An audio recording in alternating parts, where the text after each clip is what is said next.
And here we go. Finally, the last agent archived story that I haven't done yet. We're doing the Lucia story, Tales of the Dreamless. 3 parts. Research inspirations running dry. Should I ask the ethereals? Maybe. Ooh, 80 polychromes. Nice. Like it. Okay.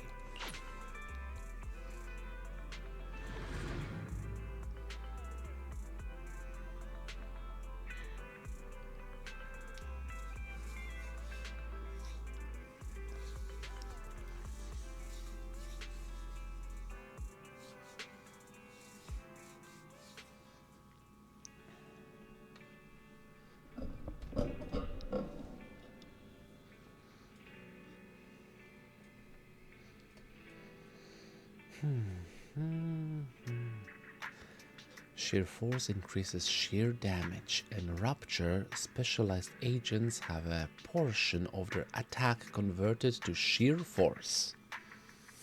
I have a lot of rupture agents. 2 at this point, I think. That's not important. Right now, we're going to be doing the sheep's story. Well, she's a sheep Firen, right? If I remember correctly. Or a goat one. Regardless. What did Monato mentioned as food? That she got a little bit tripped over that? I mean, it's actually a weird situation. Because like we have like a combination of a human and a particular animal. So like eating the animal of its own type, like that's a very trippy situation, I would say.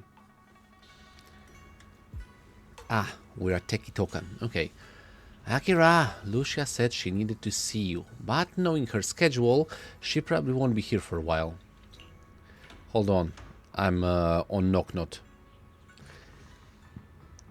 Then I'll take the chance to get some sleep. Akira, are you sure you're not actually an old man in disguise? It's way too early for sleep. You may say that, but do you know what I do at night? No, you don't. I play a bunch of Hoyoverse games just to make sure I finish all the events before the timer runs out. Yeah, never mind. Alright, I'm going to bed. If you and Lucia run into anything fun, you better tell me all about it. Gotcha.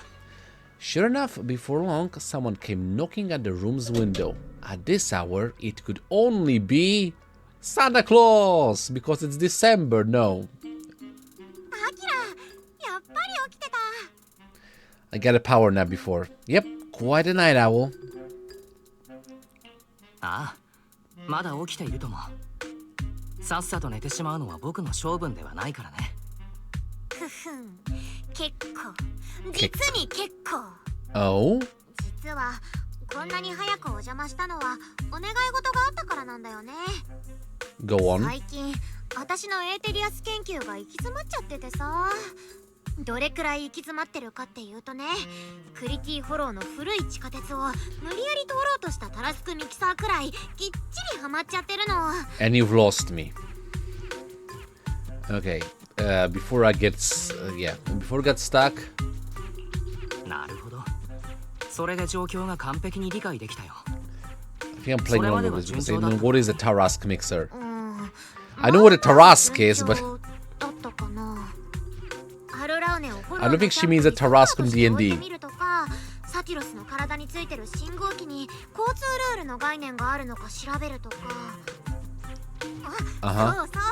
スペクターのマントをさ、左右でキュッと結んじゃったらちゃんと前に飛べるのか気にならない？何？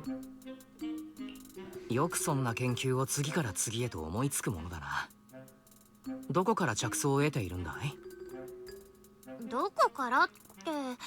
夢？フォローの中に決まってるじゃん。Okay, that's also a valid answer. エーテリアスに会ってるうちに研究のインスピレーションなんてどんどん湧いてくるよ。でもなんかね、おめでとう、I guess. 今のところどれも普通っていうか、足りないの。全然足りない。Uh-huh. So, what about the other ideas you had? どんどん湧いてくると言ったそばからもう枯渇してしまっていると。使い方が良くないんじゃないか、インスピレーションの。さては君、私が解体屋に立てたスレ読んでないな。まあ自覚はあったんだ。あんまし面白くないんじゃないかなって。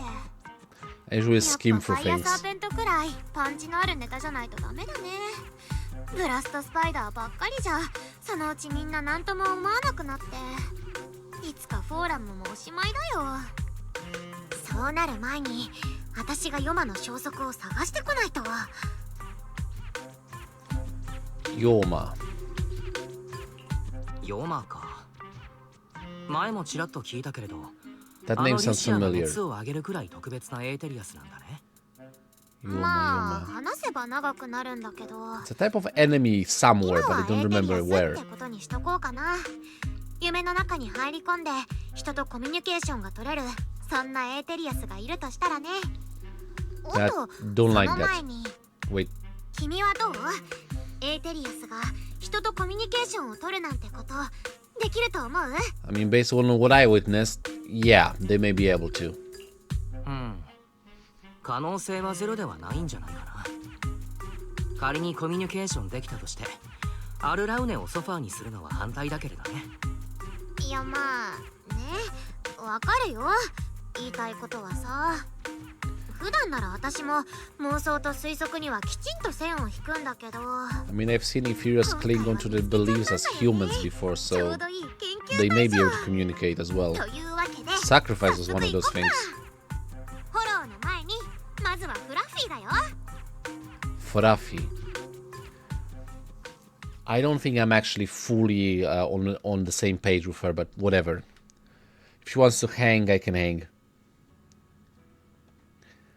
Regardless, what was the name of that PopSec high commander that turned into a... irrelevant, but you know who I mean. He could talk as an ethereal slash sacrifice. Do sacrifice even count as ethereals? フラッフィーに何か用事でもあるのかい？ちょっとね、おもちゃを買っておきたくて。 For buying toys? ペットを飼い始めたのか？いつから？まだ飼ってないよ。でもトゲなしって子犬の中でもとびきりいい子になると思うんだ。なるほど。子犬ともっと仲良くなるためのおもちゃということか。そうそう。でもフォローを出た後に買った方が良かったんじゃないかな。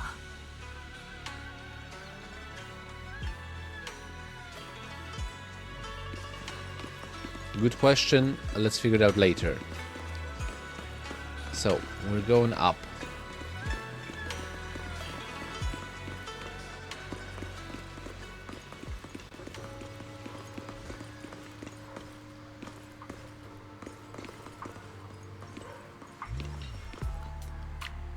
Yo, Kaiden. いらっしゃいませ。お客様、何をお探しですか？子犬と仲良しになりたいんだけど、何を買ったらいいかな。ワンちゃんに懐いてもらうのに何か買わなきゃいけないなんてことはないんですよ。 Again, the more and more I hear, I just love the phrase 辛 one 抱 chan. 強く接してあげること、それにちょっとした情熱があればどんなワンちゃんとも仲良くなれちゃうんです。 Yeah, one chans aren't cats. They usually like if you're kind enough and you just won't play enough. That's convincing. 優しく辛抱強く情熱を持って。 As a person who've tried this before, yeah, it works. その通りだと思うよ。別に信じてないって意味じゃなくてね。あの子はトゲなしはちょっと変わってるんだよね。Uh-huh. なるほどですね。私そういう子をたくさん知ってます。捨てられちゃった子、生まれた時から一人だった子。確かに警戒を解いてくれるまでは時間がかかるかもしれません。そ I refer to The Little Prince by Antoine de Saint-Exupéry. If you want to tame the fox, you have to come meet him every single day. Every day you approach a little bit closer until you get close enough to pet him. Then you get to tame him. Apparently that's how it works. It came from the fox's mouth itself, and Karen leans in for a sniff as she introduces the treats. Achoo!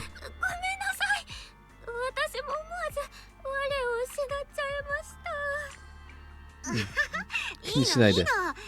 でもトゲなしはね、なんていうかちょっぴり好き嫌いがあるんだよね。そうなんですか。それじゃあこちらはいかがですか？当店で一番人気のおもちゃです。電池で動く小鳥さんなんですけど、パタパタ飛んでワンちゃんも猫ちゃんも夢中で追いかけちゃうんです。 I guess like some dogs would go after a bird. 結構頑丈だったら嬉しいんだけど。あー、ごめんなさい。これ主に猫ちゃん向けであんまり頑丈じゃないんです。ワンちゃんは大きさもそれぞれですもんね。うん、トゲなしは体が大きくてまあまあな暴れん坊なんだ。それは困りましたね。もうちょっと考えさせてください。Lucia, you're a tough customer. 最新のアイテムじゃないんですけど、大きな子にぴったりのおもちゃがあって、 I would go with a いわゆる ball. 抱き枕ですね。すっごく丈夫で歯固めにもなるんですけど、詰め物にワンちゃんを落ち着かせてくれるアロマが入ってるだけのシンプルなものなんです。ワンちゃんの嗅覚じゃないと感じ取れないかもしれませんが、この香りが苦手な子はいないと思います。 Sounds good. かわいいね。でもトゲなしにはどうだろう。あんまり鼻も良くなさそうだしな。 Excuse you? I'm confused. What you're saying sounds really weird. 大きくて好き嫌いがあって鼻も利かない。それでいて暴れん坊だって。トゲなしは随分手のかかる子なんだな。何がおかしいのさ。子犬にはそれぞれ個性ってやつがあるんだから。トゲなしはちょっと他の子と違うだけだから。 I mean, on the one hand, I can imagine a dog with all those traits. On the other hand, it's Lucia, so I don't think my imagination can cover that. Highly recommended by Karen, this is the most durable dog toy at Fluffy. A small cushion. Wonder which special pup Lucia plans to win over with it.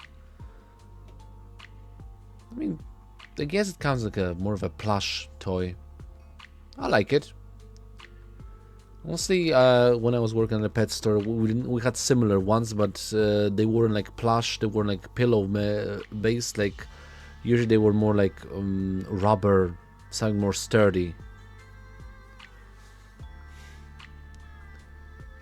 But yeah, that works. 毎度ありがとうございます。その子と早く仲良くなれるといいですね。なってみせるよ。 I'm really interested in what type of dog it is. Is it even a dog?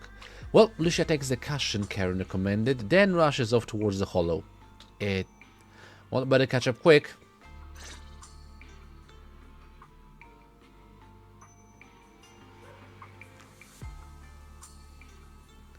Oh, Idor is getting a part in this as well. Interesting.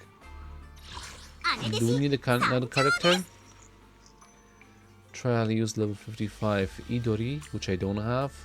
Trial use level 55 Lucia, which I also don't have. But all the other things considered, who else do they want to put in? Or just two of them? You know what? I'm thinking I'm gonna go with only the ones that are... Unless it won't allow me. It allowed me. Perfect. I'm 2 out of 3. We don't need to have the whole team. So maybe I should have gotten with someone. It's usually like the best choice for me as a support character would be to get, you know, Astra. Maybe, yeah, for this team, it's a more like damage based. What else do we have there? I guess they get the defense type. Yeah, so I think the defense type I would go for is as usual. The defense type I go for is Caesar. So, it doesn't really matter. Let's just see what's gonna happen in the holo.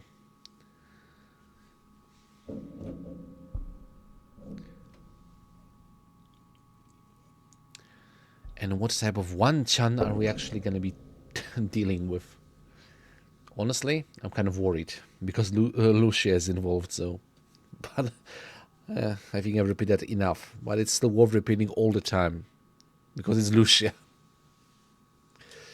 He's a peculiar type of beast.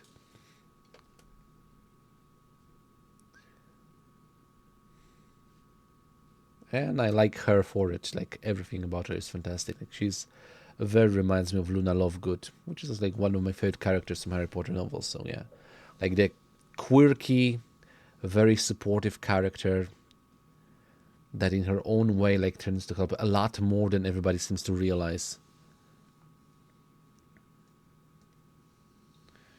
Like Luna Lovegood was pretty much instrumental in what wasn't she was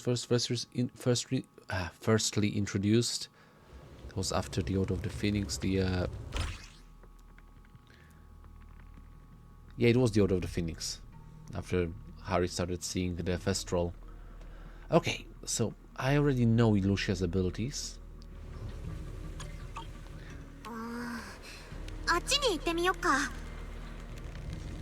If you say so.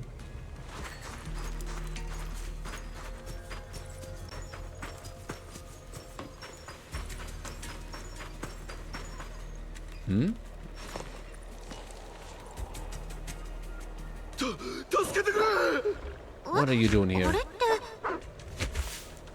Don't tell me that was Lucia.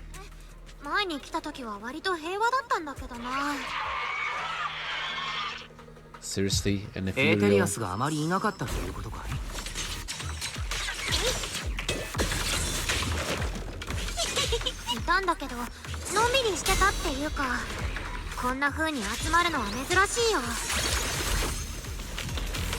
Hold on.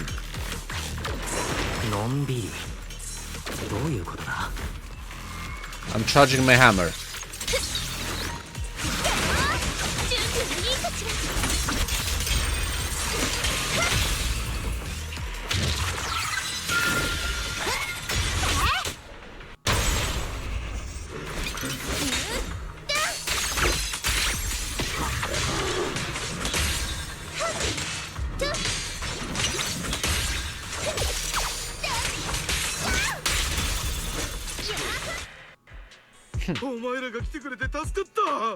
Annoyed investigator. Dare?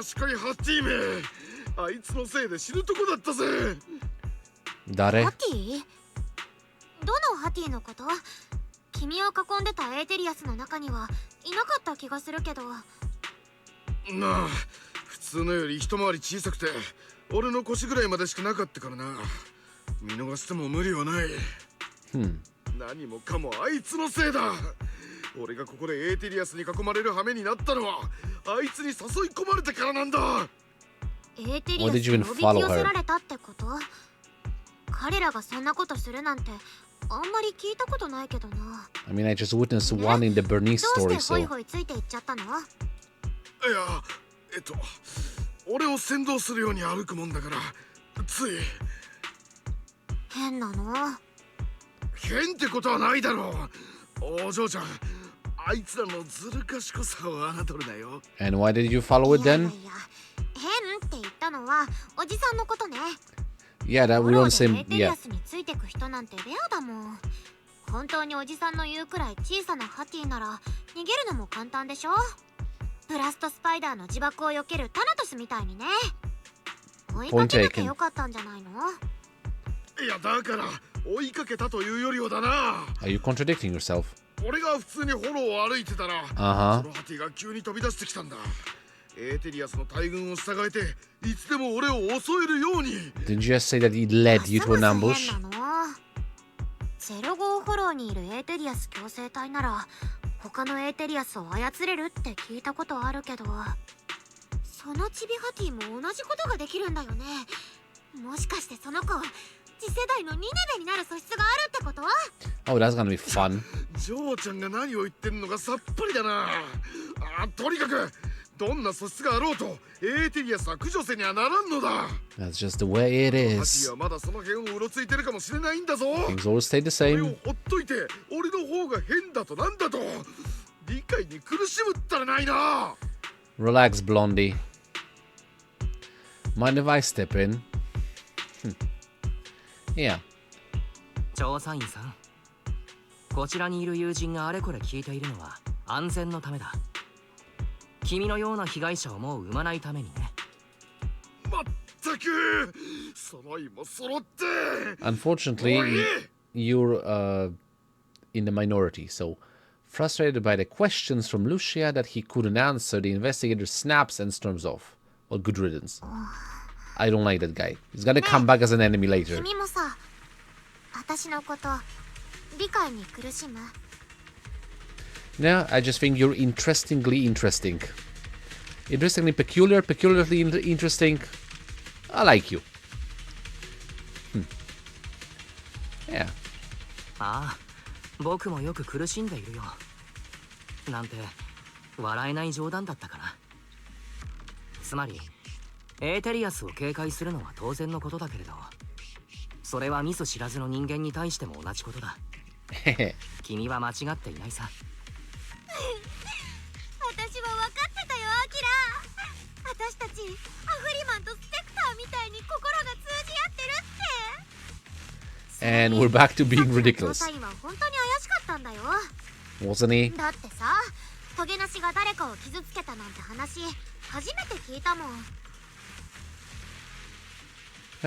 やっぱり。さっきから言っているトゲなしというのは、もしかしてあの調査員が言ってた小さなハティのことかね。そうだよ。トゲなしはすっごくいい子犬なんだから。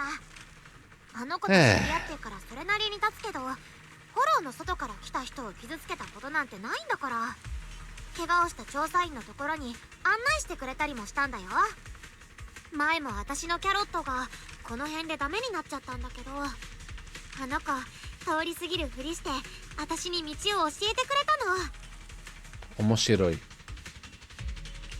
つまりそのハティが一匹フォローで救助犬をやっていると。驚きだな。君が言っていた研究の数々よりもずっと。私が目をかけてる理由は別にあるんだけどね。でもトゲなしはいつだって思いやりのある子だってことは確かだもん。 Why た chestnut だ though? 変なのはあの子、最近見かけるたびに誰かにつけられてる気がするんだよね。さっきの人みたいに。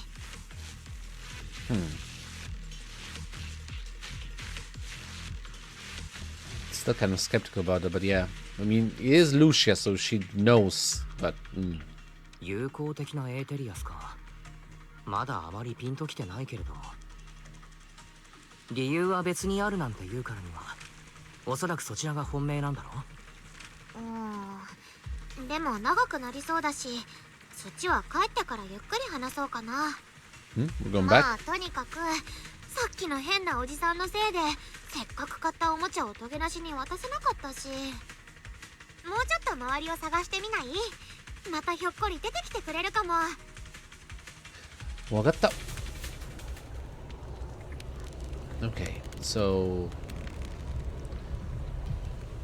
Come on. 私はあっちに行ったみたい。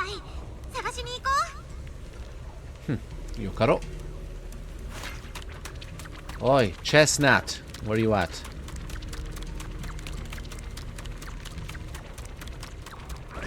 Hello there.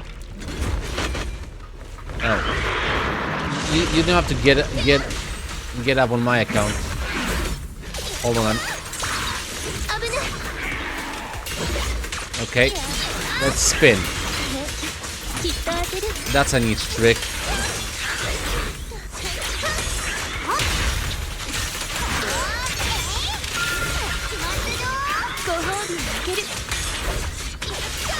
Come on, let's do this again.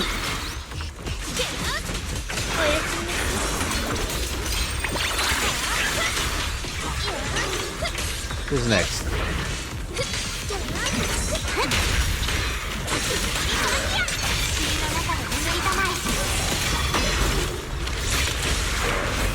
Whoopsie, almost got hit. I got hit.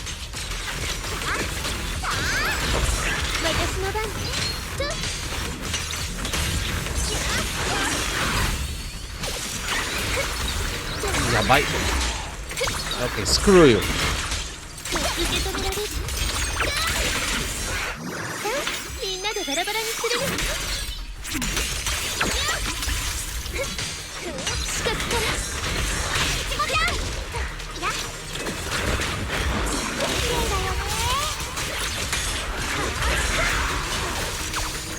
Let's do this again. I'm gonna send you straight to the moon.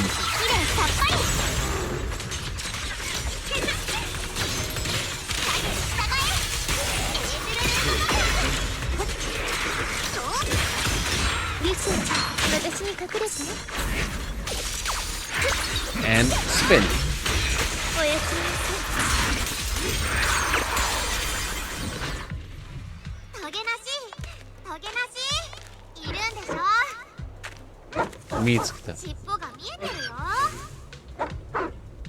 It's barking.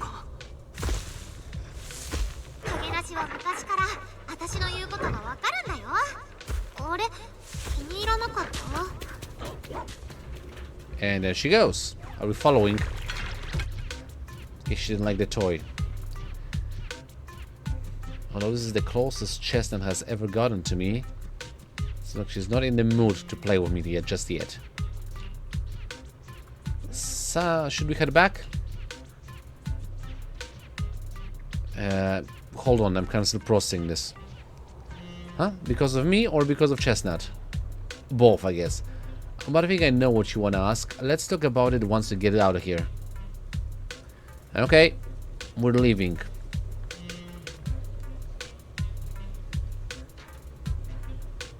Are we leaving? That was a pretty small hottie without the armor on.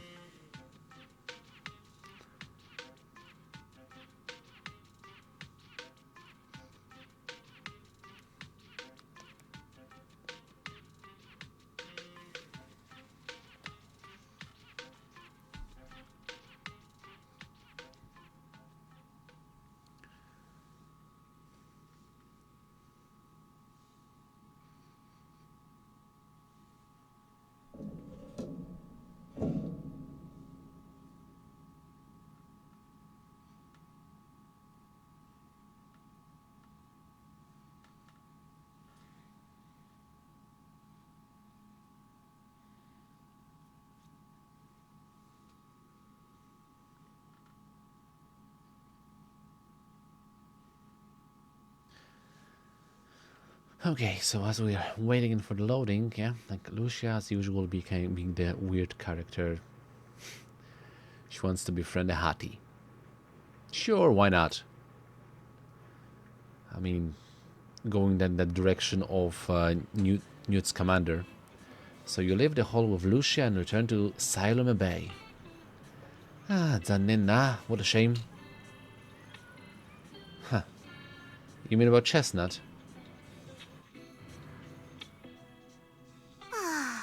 惜しかったな。あとちょっとで私のプレゼントを受け取ってもらえたと思うんだけど。Still あの調査員にびっくりしちゃったのかな。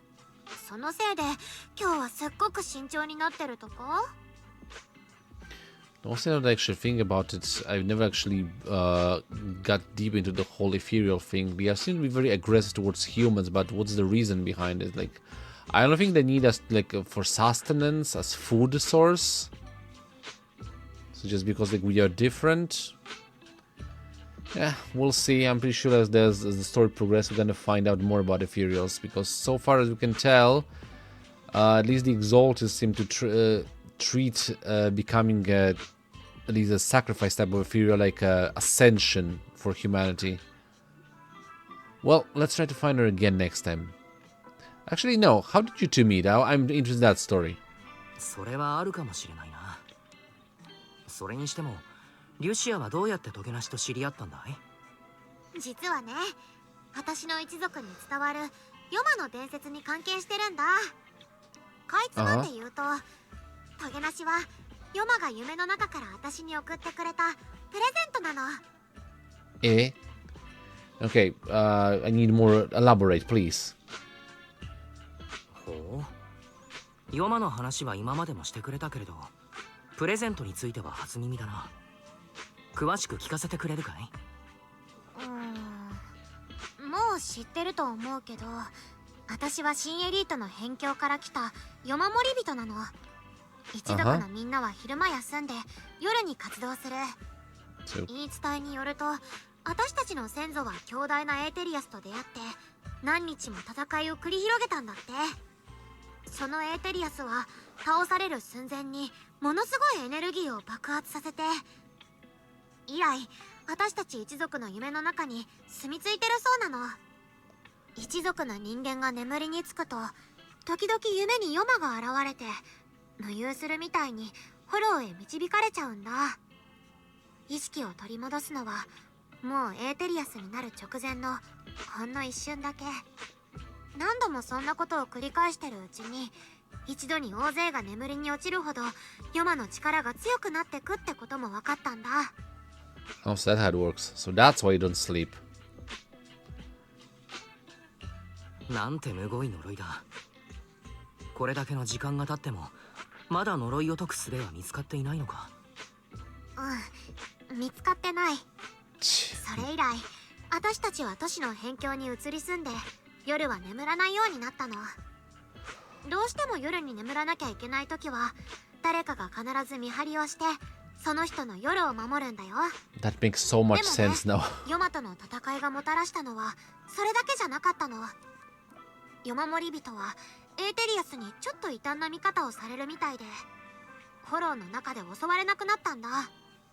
それとこの杖、先祖たちがヨマと戦ってた時代の武器で唯一現代に残ってるものなんだよね。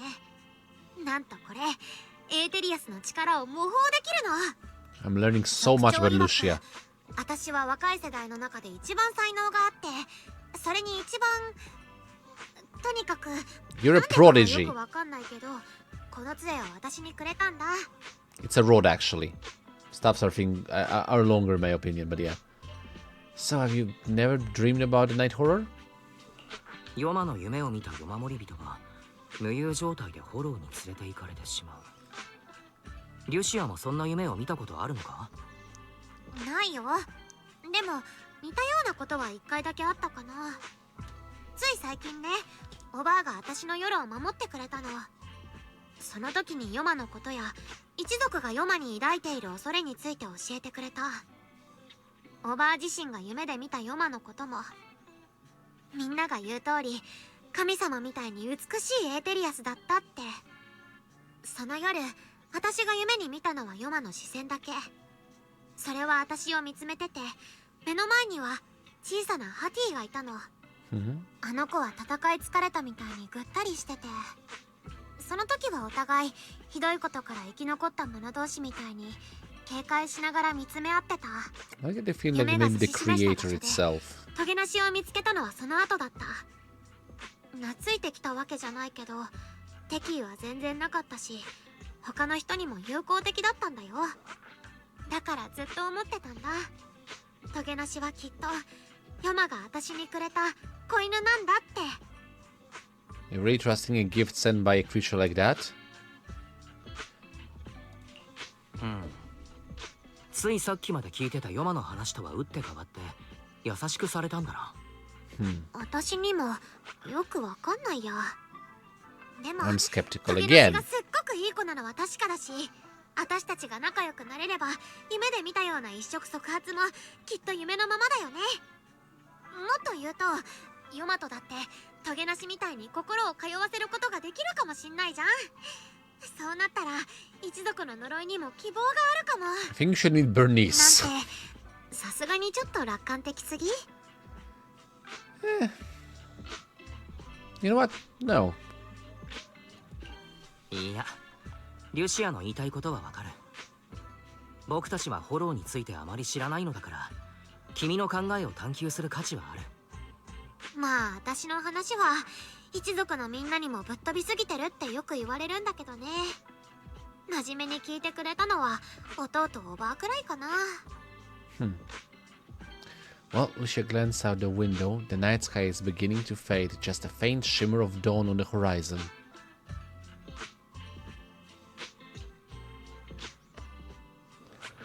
Can't believe it's already this late. Better make the most of it now. Wanna grab some breakfast? Nope. I finally get away from home and there's no one to tell me what to do, so it's time to stir up some trouble. Today, I'm gonna pull an all-morninger. All-morninger. Elaborate, please. Yeah, haven't you heard? Staying up early in the morning can really mess with your health. I used to think that was just something only night watchers had to deal with. But later I found out that whether the Outer Ring or Wi-Fi Peninsula, everyone looked just as lost and lifeless in the morning. People sleeping, standing up in the cable car, some stumbling into bamboo charging station with their eyes barely open, others drifting into herbal tea shops asking for coffee. Clearly there's all taking damage from pulling those early morning hours. I agree, yeah, like... You should wake up when your body tells it you should wake up, basically. But unfortunately, we live in a society and we need to adjust according to the rules and norms. And it's because they wake up too early. Really? But they just need to get some sleep in the morning, like Grandma told me. Besides, I clearly remember, Akira, when you wake up early, you also... Wait, we're getting off track. It's already actually about Chestnut. I heard that people often take morning walks with their pets along the beach at Salem Bay.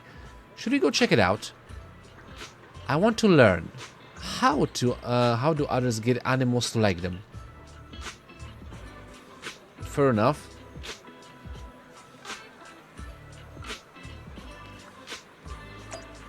So the quest for hollow ethereal pet continues.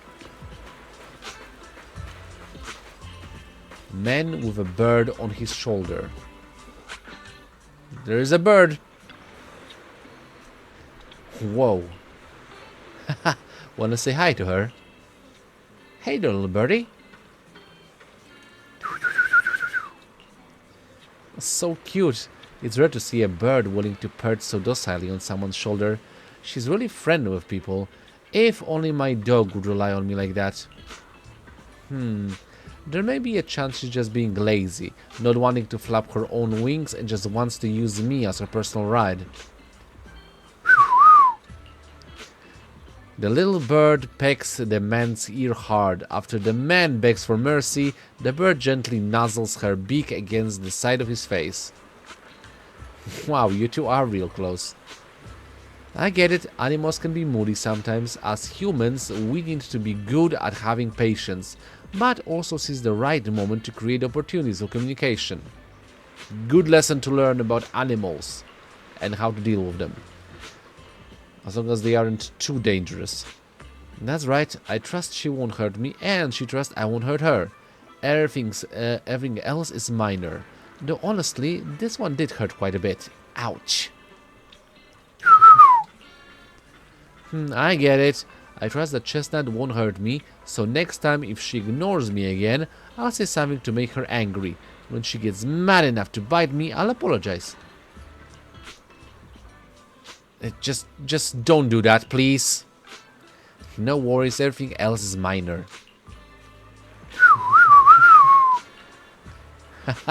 Exactly, it's just a little dog. What trouble could your Chestnut possibly get into? Man, you have no idea. Well, regardless, speaking of dogs, but before we get to the dog, let's deal with... What do you have over here? I found Master Roshi! Hey, lassie, what's up? Hi, sir, are you taking your tortoise for a walk? The composed tortoise raises its head slightly, nodding gently in acknowledgement. That's right. Old buddy here was my grandfather's good friend. He passed it down to my dad, and my dad passed it down to me. Here we go again with the tortoises being long-lived. Technically, I should call it, you know what? Let's not get into that. Your grandfather's good friend? Lucia counted on her fingers, trying to figure out the generational relationship between the two elderly folks. Many years ago, when I first got it from my dad, I was still young. Back then, I found it too lazy and slow, so I just kept it in water tank. It seemed to know I looked down on it, so it gave me the cold shoulder too. But over the past few years, I've grown old and can't walk too much anymore. It forgave me for neglecting it before, and now it's willing to keep me company when I go out to soak up some sun. That's nice. I wish I could have a quiet moment with my dog too. But I don't think she likes getting too close to me. Take it easy, young one.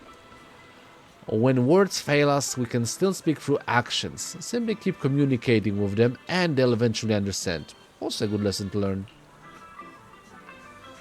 Well, the man with his tortoise, the man with his bird, and a girl with her doggo.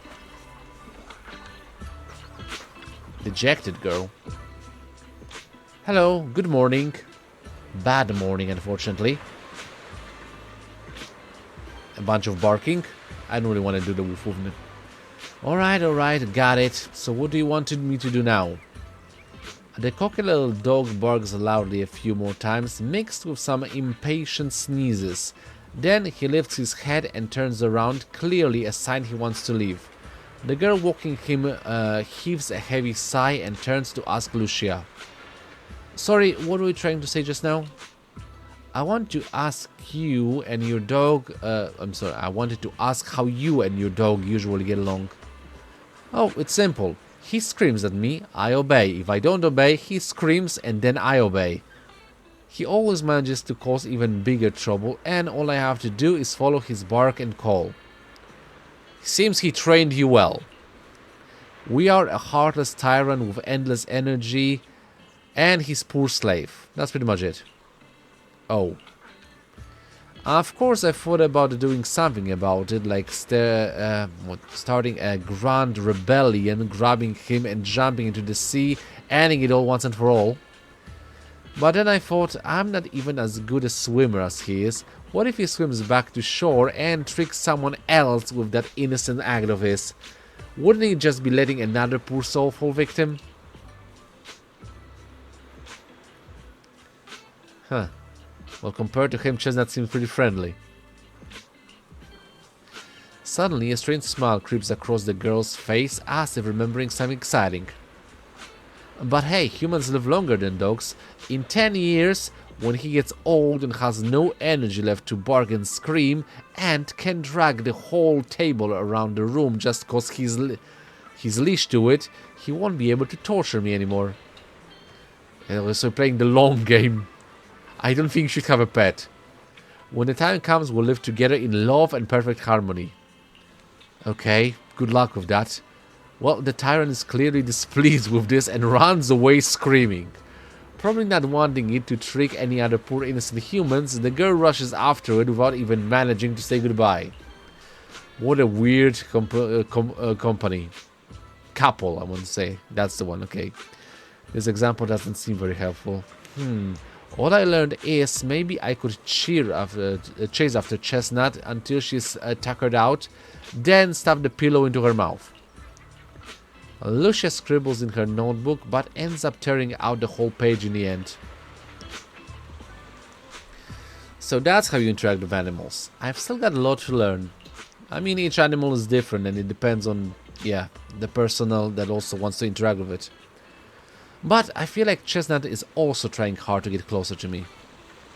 Though she didn't accept my gift, she wasn't completely indifferent. Today was the closest she's ever gotten to me. But how do I gain her trust? How about try to keep believing in her? Don't believe in you, don't believe in Chestnut, believe in the Chestnut that believes in you, I guess. Huh? So you mean even though I saw Chestnut being hostile to that investigator tonight, I still gave her the pillow, so Chestnut was willing to get close because she thought I believed she was a good ethereal. Yeah, something along those lines. I kind of lost you in that train of thought. That makes sense. Just like what Graham said earlier. Chestnut understood me. Yeah. But the investigator, Chestnut was really unfriendly with him. Totally different from how I'd seen her treat others before, and how she treats both of us. I like to believe that Chestnut made her own judgment after observing him. Yeah, animals, maybe even ethereal animals, have their own instincts. Though I don't yet know the reason, as an ethereal Chestnut being so friendly is nearly a miracle that defies nature and goes against instinct. I don't want to let her down. Probably because it's her usual bedtime, Lucia seems pretty sleepy already.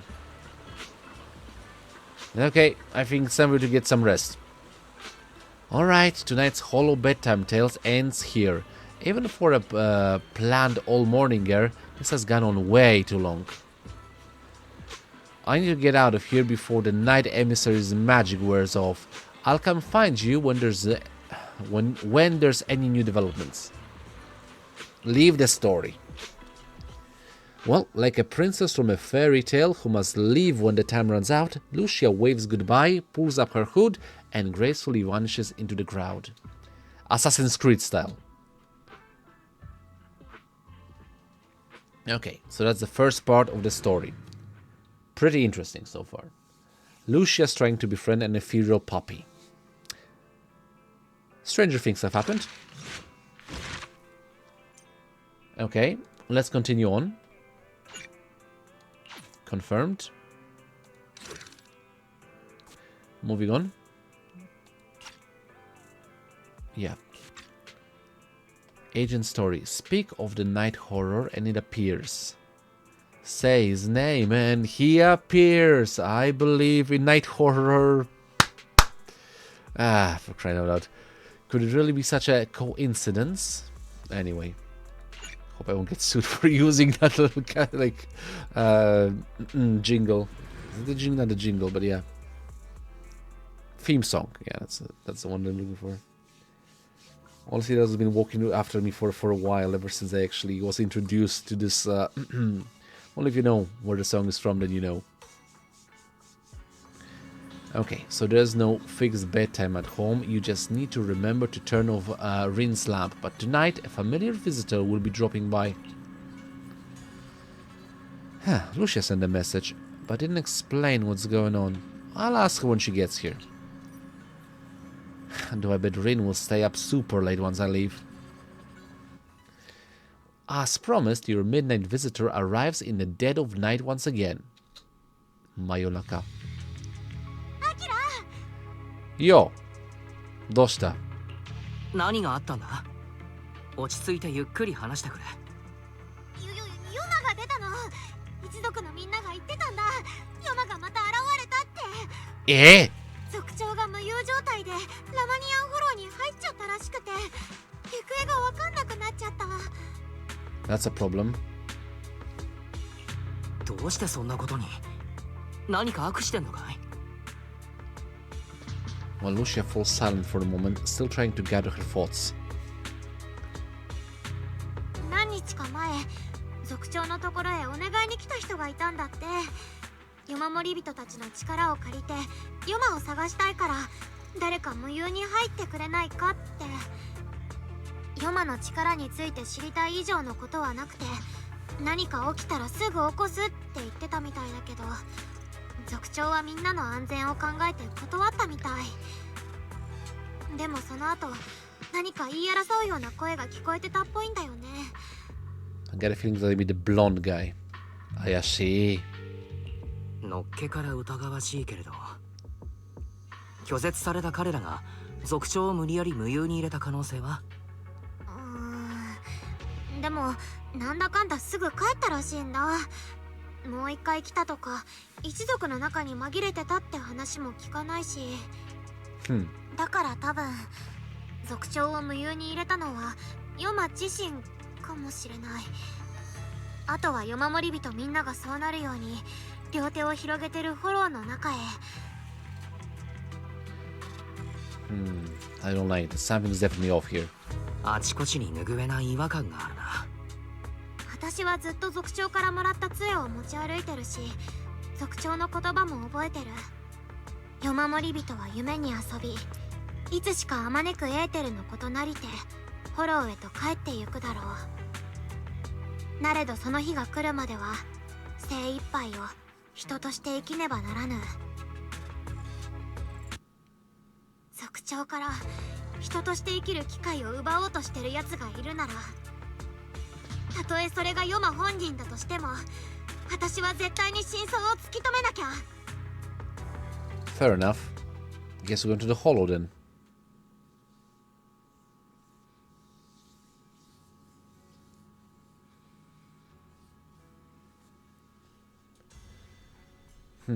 Do we need an additional agent?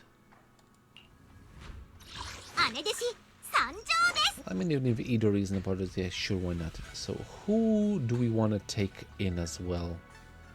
You know what? That's Astra. I'm fighting with a soundtrack, it's always the best. Oh, no, actually, yeah. I forgot that Idori is also the resonance type. Maybe someone else. Hold on. Actually, no. I'm good with that. Confirmed.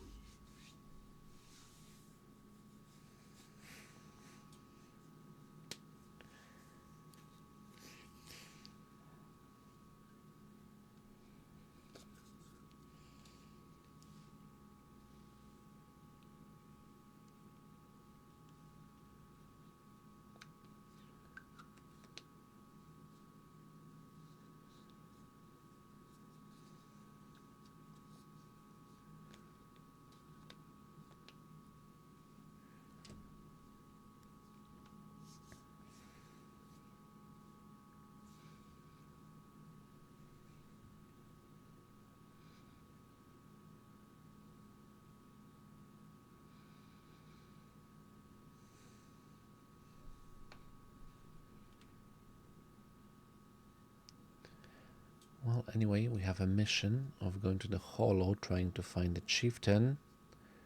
Probably the aid of a certain track ethereal hound may be needed. And also probably the Hollow investigator, the annoyed blonde guy, is also going to be involved in this. Okay, so this is the spot I was told about earlier. But this area, why does it look so familiar? Well, you've been here before? I think so. Let me think. Here. This seems to be near a path Chestnut often takes. I've run into her here a few times before. Weird. Is it really just a coincidence? Anyway, let's search around for any traces the chieftain might have left. Yeah, again. For a second there were two Lucius. Okay, let's keep on moving. Crossroads.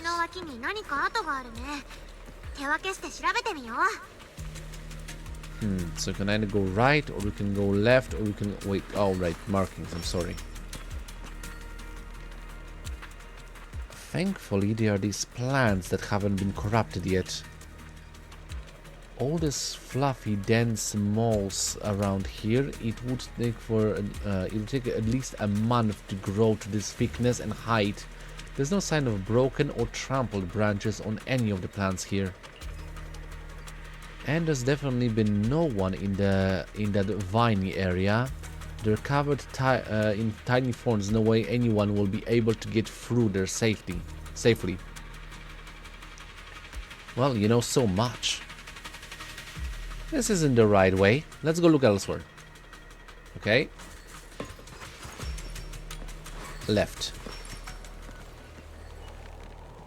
I've taken a look.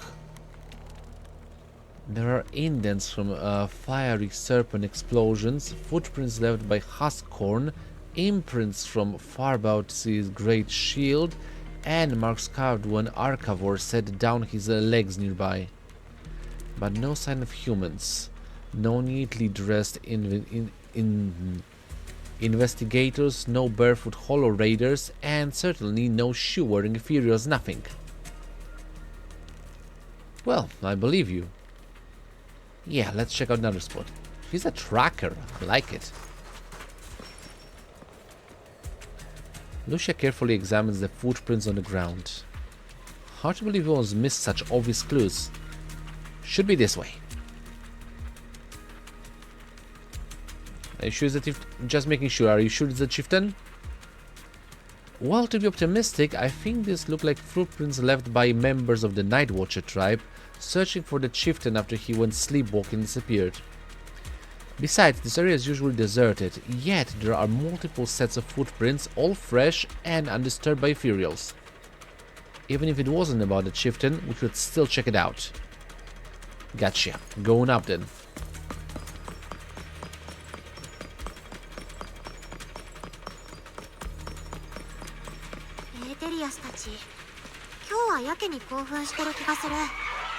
You don't say.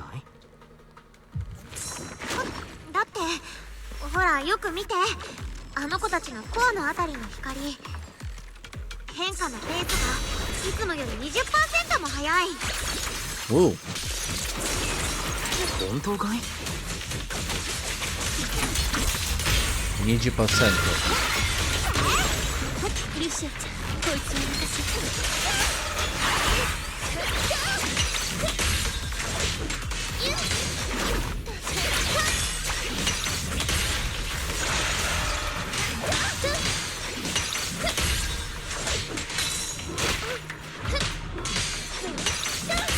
Wham.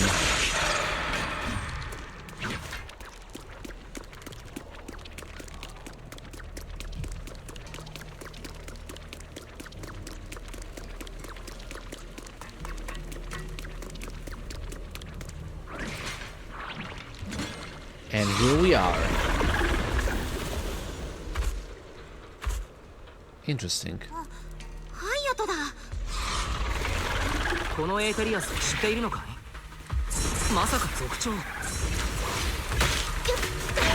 フレーズは私。違う。もし族長がエーテリアスになってたらもっと強いのだと思う。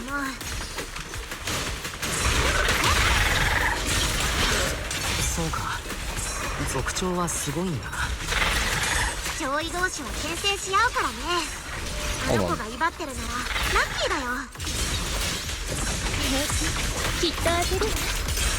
よくわからないけれど、リュシアがそういうのらしいな。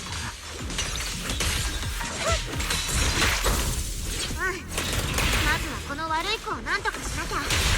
マイルに手強いよ。手伝うわ。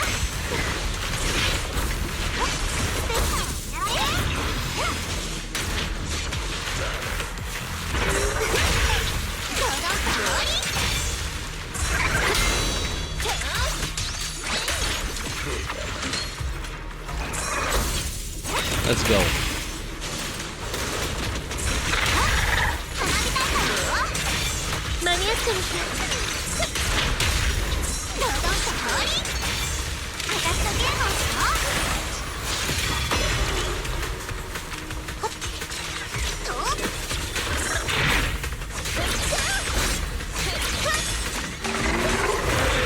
Where are you at?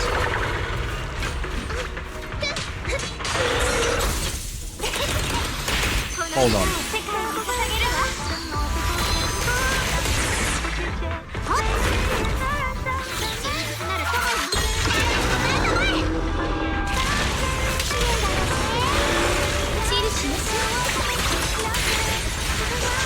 Let's go.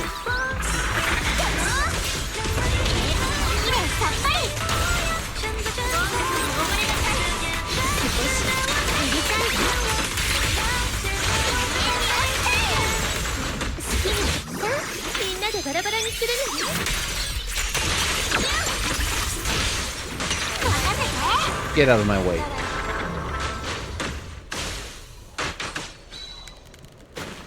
Lucia walks around the area and finds a few markers, which seems to put her more at ease.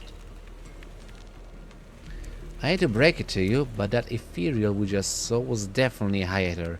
They were all exalted priests before turning into ethereals. Why? From what I know, making hiator requires some prep work, so to speak. It is the exalted exclusive cheese, made with unique techniques and extra long fermentation. Sorry, I suddenly lost my appetite for cheese too. Let's talk about something more cheerful. The people who came to rescue the chieftain left a mark. It means something like he's all right now, and everyone's gone back. But something seems off around here. Better get out quick. Huh. Not sure some should mark. I didn't even notice there was a mark. Sometimes night watchers encounter more troublesome situations in the hollows. To let our kin know about a predicament, we've established a unique and comprehensive system of markers. And the message left behind this time, it matches what I felt. So, should we head out now? Hold up, I've got this feeling that something's making the ethereals around here restless. Look carefully, you might find something good. And I haven't seen Chestnut today. What I mean is, since the chieftain is fine, we should continue our previous research until we get new information. If I remember correctly, there should be an ethereal around here that'd be perfect for research. You just want to play with Chestnut, right? Yep! At least she doesn't deny it. Oh look, it's Chestnut, I think. Maybe. What is happening? I'm saying things. There we go. Lucia keeps scanning the surroundings, wondering why the ethereals are acting so strangely. 手がかり他にないかな。 Clutter. 何の音だ。あれ？トゲなし？こんな時にどうしたの？私と遊びたいの？ってついてこいってこと？追いかけてみよっか。いいのかい？様子を見てからじゃなくて。こんなツアーガイドは初めてだよ。ほら、早く早く。待つんだ。エーテリアスがいる。トゲなし以外にもという意味で。どいてください。急いでます。はい、ごめんね。ごめんね。今日はなんかみんなも急いでるね。でもソーリー。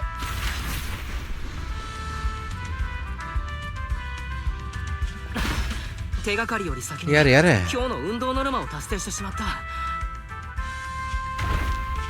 トゲなし、どこまで行くの？やれやれ。 I didn't even know that you can bark. おもちゃを他のエーテリアスに壊されたってオチじゃないといいけれど。やっと着いたか。はあ、あそこに倒れてるのって何？キーラン？隣のあれは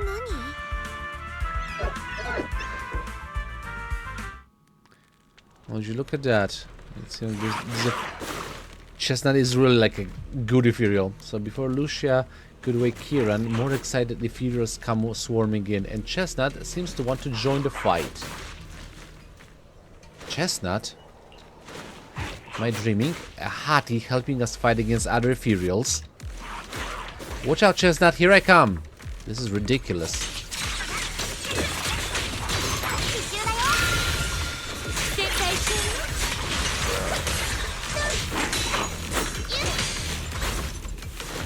Hold on.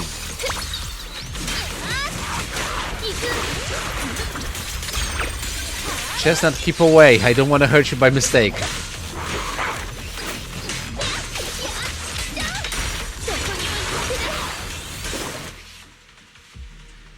It takes some time to wake up Lucia's fellow Night Watcher. キーラン、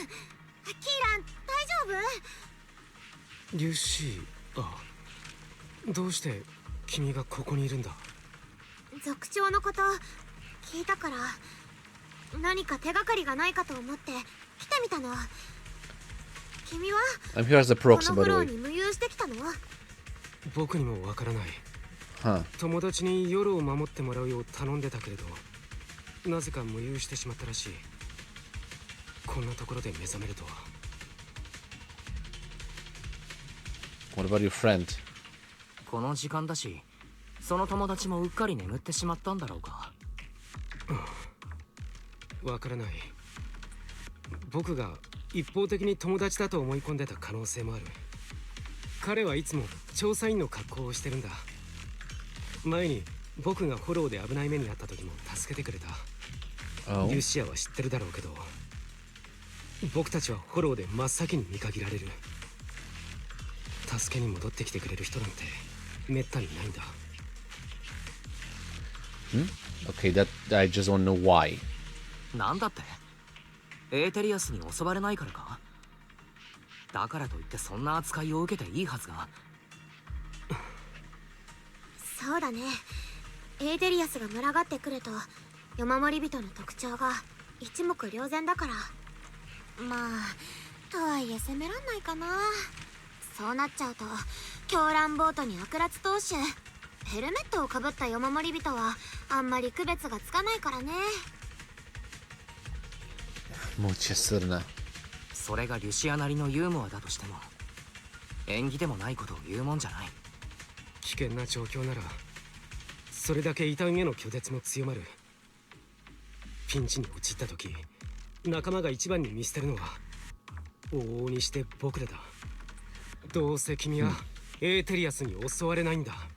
ここに隠れてろ。助けに行けたら行くよ。まあ行けたら行くよは来ないよね。だから I hate that. 僕を助けてくれた彼のことは友達だと思ってたんだが。君の言いたいことは分かったよ。それで何か変わった様子とかはなかったの？最近はやたらとヨマのこととかエーテリアスとどうやって意思疎通を取ってるのか聞いてきたな。これは変わった様子って言えるか？ Is he blonde? エーテリアスと意思疎通？僕がエンジンビホルダーにつまずいたのに睨まれただけで済んだところを見られてね。夜守り人たちはエーテリアスと交信してなだめてるんだと確信したらしい。っていうかリュシアは得意だろう。エーテリアスをなだめたり意思疎通を図ったりするのは。Kieran points at Lucia's notebook and staff, looking confused. 私が召喚したエーテリアスのことを言ってる？あれは別に飼いならしたわけじゃないって。手品みたいなものっていうか、 Optical delusion? エーテリアスの攻撃パターンを模倣した上に幻でそれっぽく見せてるだけだから。そうだったのか。じゃあそこにいるやつは？ Oh, she's special. Kieran, all confused, points at Chestnut, who is crouching quietly nearby. その子はあのエーテリアス、さっきからずっとおとなしくお座りしてるんだ。てっきり僕たちの話してることを理解してるのかと思ったが、あれもリュシアの幻なのか？そうだよ。じっとさせとく分にはいいんだけど、動かしたりするとエーテルをめっちゃ消費するからあんまり動かしたくないんだよね。Uh-huh. While Lucia waves her staff at Chestnut, pretending to cast some kind of magic, Chestnut instantly starts wagging her tail and puts on a show. まだ言うことを聞いてくれないね。帰ったらもっと練習しないと。じゃあ他にもやってほしいことがあったのに。なるほど。Well, she followed the この toy. エーテリアスはすごくリアルに再現できてるな。前に君が召喚した幻を見たことがあるけれど、また腕を上げたみたいだな。 So why don't you want to keep your 大したもの secret? だ。そうかな。ありがとう。でもそうか。たとえ君と一族に伝わる杖をもってしても、本当の意味でエーテリアスを操ることはできないんだな。彼の言っていたエーテリアスとの意思疎通や制御といったことはやはりヨタ話の類なんだろうか。Well, I've heard about something like that actually. 周囲のエーテルに干渉してエーテリアスを操る前例がないわけじゃない。05フォローにはジェペットのようにエーテリアスに待ち伏せや奇襲といった戦略的行動をさせられる強制体もいる。 Alright, Gebetto, I と forgot はいえ about こ that こ one. にあるのは目の前の奇妙な装置だけだ。これがジェペットと同等の影響力を持っているとはちょっと考えにくいな。 It's a good name for the puppet master, yes. Like ジェペットみたいな大型のエーテリアス強制体はすっごく広範囲のエーテル環境に影響を及ぼすのが特徴だけど、エーテリアスの動きをどうこうするってだけならそこまでのパワーは過剰かもね。エーテル活性を抑制したり逆に活性化させたりして違う状態にするだけならそんなに難しくなかったり。さすが一族の誇るエーテリアス専門家だ。そういう事例を見たこともあるのか。まだないよ、まだね。でもさっき会ったエーテリアスたちは妙に興奮してたから何かに怒ってるのかなって思ったの。この装置のせいかな。そうだ、ひょっとして族長がいなくなっちゃったのも。 yeah, 誰 about か the が Zokcho. ヨモモリ人の力を使ってエーテリアスと交信しようとしたり、エーテリアスたちがどれだけ影響を受けるのか試してる。それは僕たちの命と無憂で実験してるやつがいるってことか。そうだよ、きっとヨマを見つけてエーテリアスと交信する方法を研究しようとしてる誰かがいる。僕たちの一族が普段フォローで受けてる扱いもそれを裏付けてると思うな。ここまで言っといてあれだけどちょっと決めつけるのも早いかなとは思ってて、もっと手 I'm がか gonna りがい prove る it ね。 sooner or later. 例えば Rather この sooner. 変な装置が何なのかとか。分かった。僕も一族に関す I'm る gonna 情 hit 報 it が with 入 a った big ら stick. また君に伝えるよ。 Well, with that promise, Kiran takes his leave.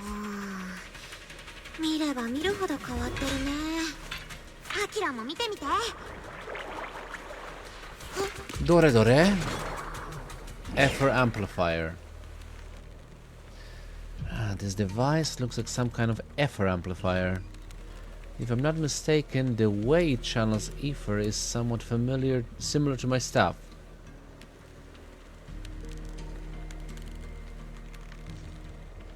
Then that'll make it super special. Of course not, those were real ethereals just now, even more agitated than usual. Osha glanced in the direction Kiran went. Actually, my staff can indeed influence the behavior of ethereals. How exactly? Since my staff can knead ether into a ball, it occasionally emits an intense light like the core of an ethereal, blinding those ethereals that still have vision. If that ethereal isn't nice to me, I'll catch it off guard and bank it on head. Huh. Just kidding. I noticed you've been kinda out of it, lost in thought for a minute. Lost in thought 1 minute, nervous and talking nonsense next. Feeling better now? Let's talk about this machine first. Looks like it's what making the ethereals around here so restless. The shift and sleepwalk in Kiran's blackout, they're probably connected to whoever put this thing here. But who could have done this? The person behind it all? Could they also know about the staff passed down from our ancestors? Wait a second, looks like more ethereals are coming. You and Lucia turn towards the source of the sound. Familiar figure comes into view, chest on his back, and brought along the cushion from before. トゲなしこの抱き枕気に入った。今日はありがとう。また遊びに来てくれる？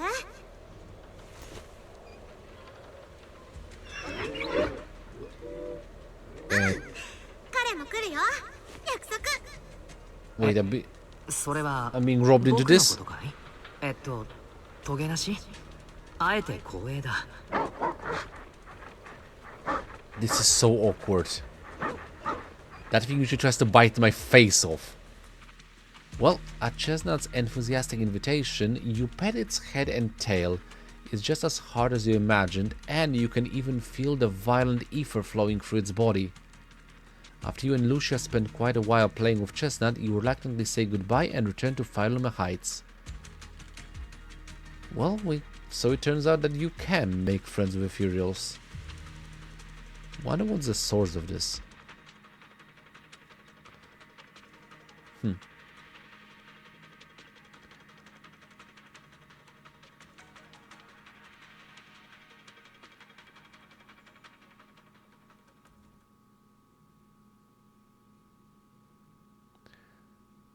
Well, so far so interesting.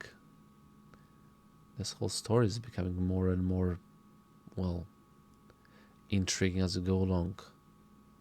We're learning more about Lucia's tribe, that it's connected to some very powerful ethereal from way back when. The Night Terror. Suppose has some sort of influence over them. They're cursed by it, making them go into the hollow. Where they go, nobody ever seems like found out when they're sleepwalking, so that's why basically have to control how and when they sleep. Then we have the options. It seems like Lucia can control ethereals in a certain manner. Then we have Chestnut, who is a special type of ethereal that, yeah, I think no one ever seen. A friendly ethereal. Dawn approaches. It's about the time Lucia usually leaves, but she seems to be deep in thought about something. Lucia, what's on your mind? なんでもないよ。族長はなんで私なんかにこの杖をくれたのかなってちょっと考えてただけ。You're special. そうでしょ。家に代々伝わるような秘密の武器なんて普通、一番信念がある人とか、フォローで最後まで踏ん張れる人とか、エーテリアスを一番倒せる人に渡すよね。いや、別に山守り人にとっての強さイコールエーテリアスを倒した数ってわけじゃないんだけど、私本当に特別なところなんて何もないし。I mean, it's hard to see it from your own perspective, but you really do know your ethereals. You're like an expert. けれど君はエーテリアスのことを一族の誰よりも知っている。その杖が夜守り人とヨマの対立の証なら、ヨマを一番理解している君に託すのは当然の成り行きに思える。そう言われるとそうかもしんないけど。Yeah, it's what I do. I make sense of things. この杖の本当の使い道はちょっと気になってて、歴代の族長たちがフォローの災いからみんなを守るためにこれでエーテリアスと戦ってきたって言い伝えなんだけど、 I think it's gonna become important in the でも story. 私はエーテリアスをやっつけることより知りたいって気持ちの方が強いんだ。一族の中でもまあまあ変人扱いなんだけどね。Yeah. Kind of figured. そういえば君がエーテリアスに特別関心を持っているのは知っていたけれど、そもそもそうなったきっかけを聞きそびれていたな。エーテリアスってフォローがゼロから作り出したものもあるけど、そうじゃない命がフォローで形を変えて生き続けてるってパターンもあるよね。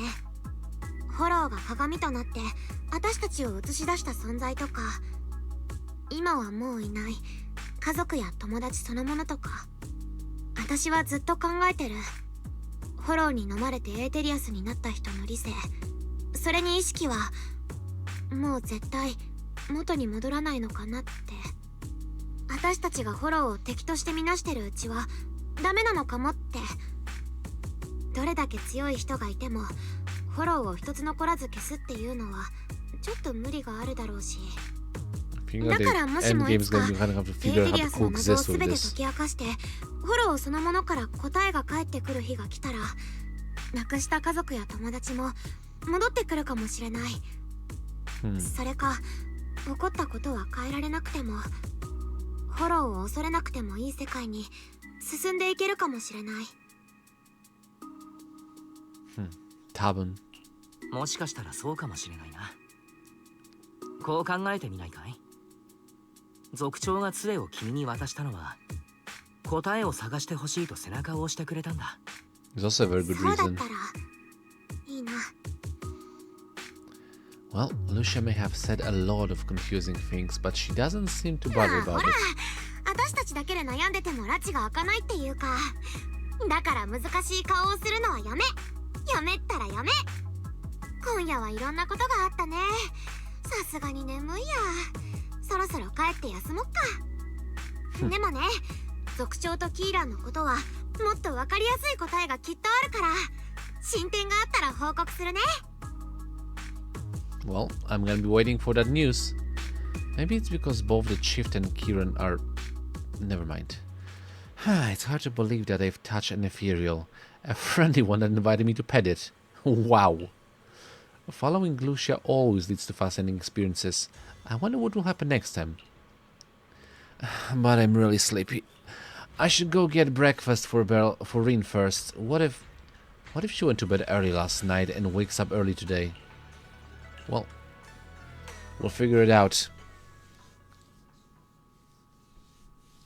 But that's the end of the second part of the story. So someone is experimenting on both the Night Tribe and the Night Watchers and the Ethereals themselves, trying to control them.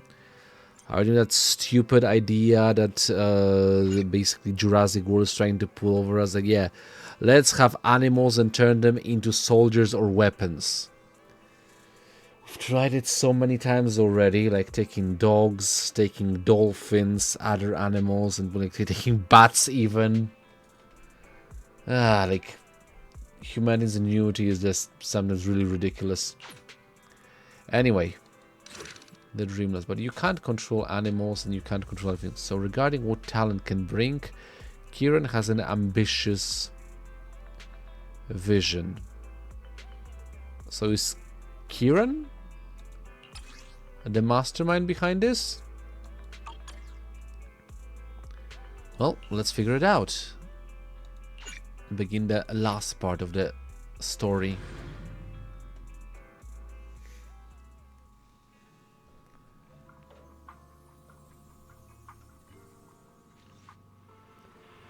While wandering around Fialme Heights, you run into Idori. And now this is a rare visitor. Even though she was a part of the excursion all the time. Lucia said she had something super amazing to tell me tonight, so she asked us all to meet her at Mystic Wares. But before she could say a word after rushing here, she got a message from someone called Kieran and just left right away. Yuzuha and the others were also completely confused, but since their families were waiting, they headed back home. Do I think you might know what's really going on? Huh. Surprisingly, I do. What else did she say? Well, if you know about it, then I can it is easy. Lucia says she and Chestnut are waiting for you and wants you to meet them at the spot. Idori hands over a page of notes, clearly hastily written and torn from Lucia's notebook. Okay, I'm on it. Let's wait until you get back.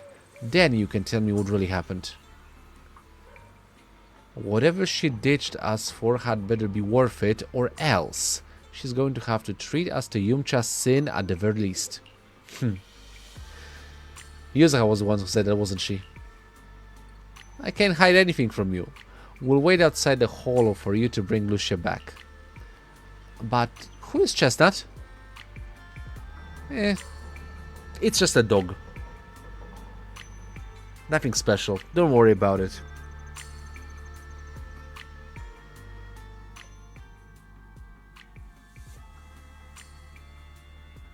Okay.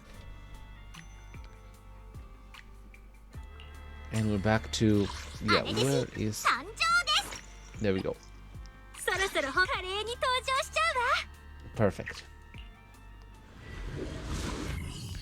So I really do enjoy fighting with a soundtrack.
And here we are.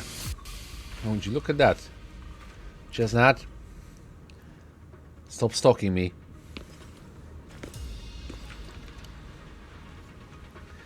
Look, our little guide is in position. More barking. You're so smart. No matter how many times I look at it, this whole thing feels so weird. Akira, what are you muttering about? We're deep in Laminian Hollow now. Even I've never been here before. If that investigator really is hiding here, plotting something, I wonder how Kieran manages to track him down. Never mind that now. The terrain around here is pretty tricky, so stay close to me and our guide Chestnut. She's whimpering. She doesn't seem particularly excited. Seems like she was pretty happy with the Hollow adventure last time. Good for her. You ready?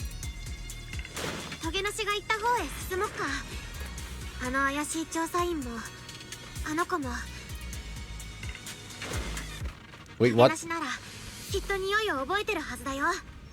Chestnut, are you teleporting?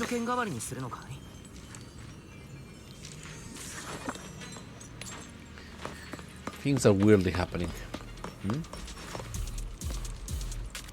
Chestnut left a claw mark here next to some scattered documents. Not bad. Chestnut's markings really help. Okay, anyone who can spot those claw marks probably wouldn't miss these documents either. Is Lucia doing positive reinforcement dog training? Wait, what's written here? It's about Chestnut. From a reliable source, a smaller than average Hati, usually active in the Time Swarm Hills area. After repeated observation can be confirmed that the target displays affection and almost no hostility towards non-ethereal beings, it appears that communication with the target is possible. Chosen as a research subject, the capture plan is as follows. The document is vague, but it's almost certain that they're all about Chestnut. Heck, some parts even mention Lucia. Just as I thought, that person was after Chestnut from the very beginning. We need to find him quickly. And what does reliable source mean? Would someone be feeding them information about Chestnut?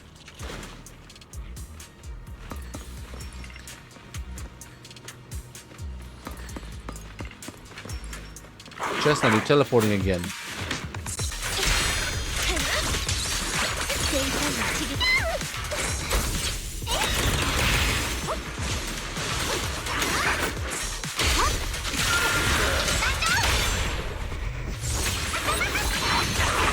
Welcome to my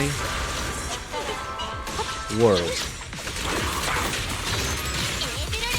That's the wrong diva.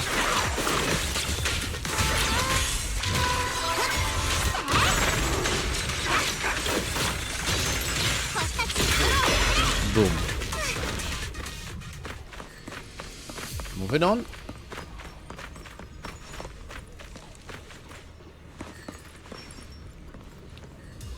It's a very big phone. A phone that was left behind in a hurry. Damaged, but not fatally. What the... It looks like that person's phone. Lucia immediately turns the phone on. So, she does know how to use electronics. Thank you for your referral. Our collaboration has been going quite well. However, allow me to bring the news of that Hati to that gentleman. I'll be seeing you next time. Oh no, even if we have the chance to meet again, you likely won't recognize me anymore. So, farewell. What does that mean? Looks like his partner betrayed him. Huh. You mean the guy who accused us of siding with Ethereals might have already turned into an Ethereal? Tch. Are you okay? It's not your fault.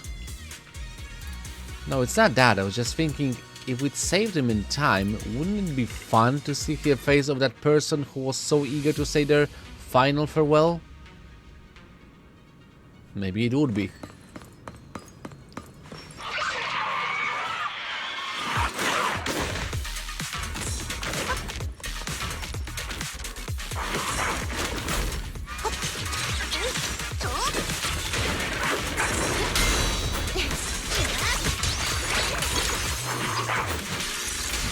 Hold on.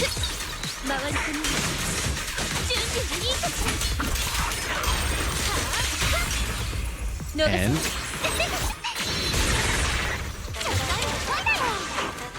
oh.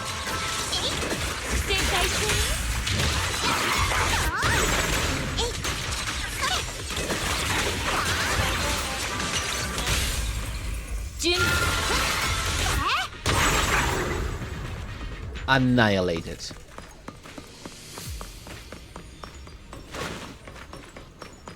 Oh. A lost briefcase. Chestnut seems to have torn open a briefcase here. The thing inside likely also belongs to the investigator.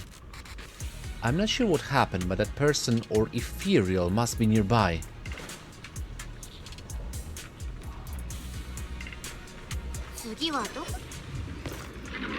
Oh, there he is. Probably.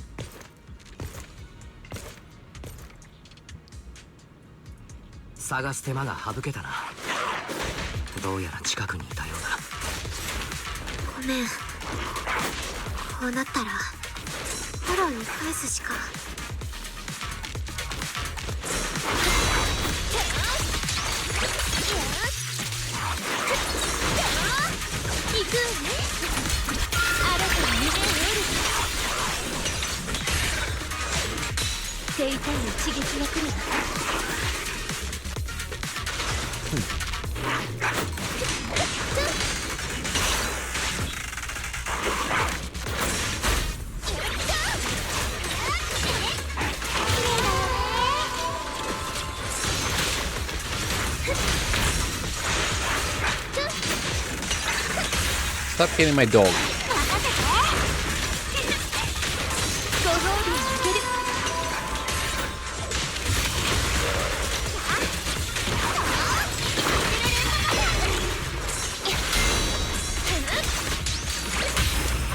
Now we can play.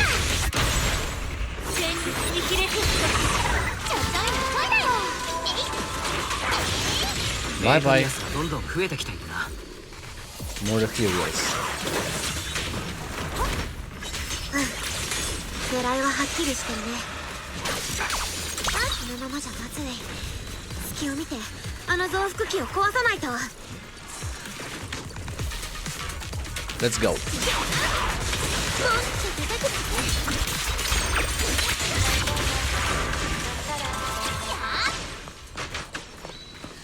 Oh, I know this thing. An ether amplifier. ああ、装置が壊れたじゃないか。これ弁償してもらうよ。Oh, look, it's a machine. 君だったんだ。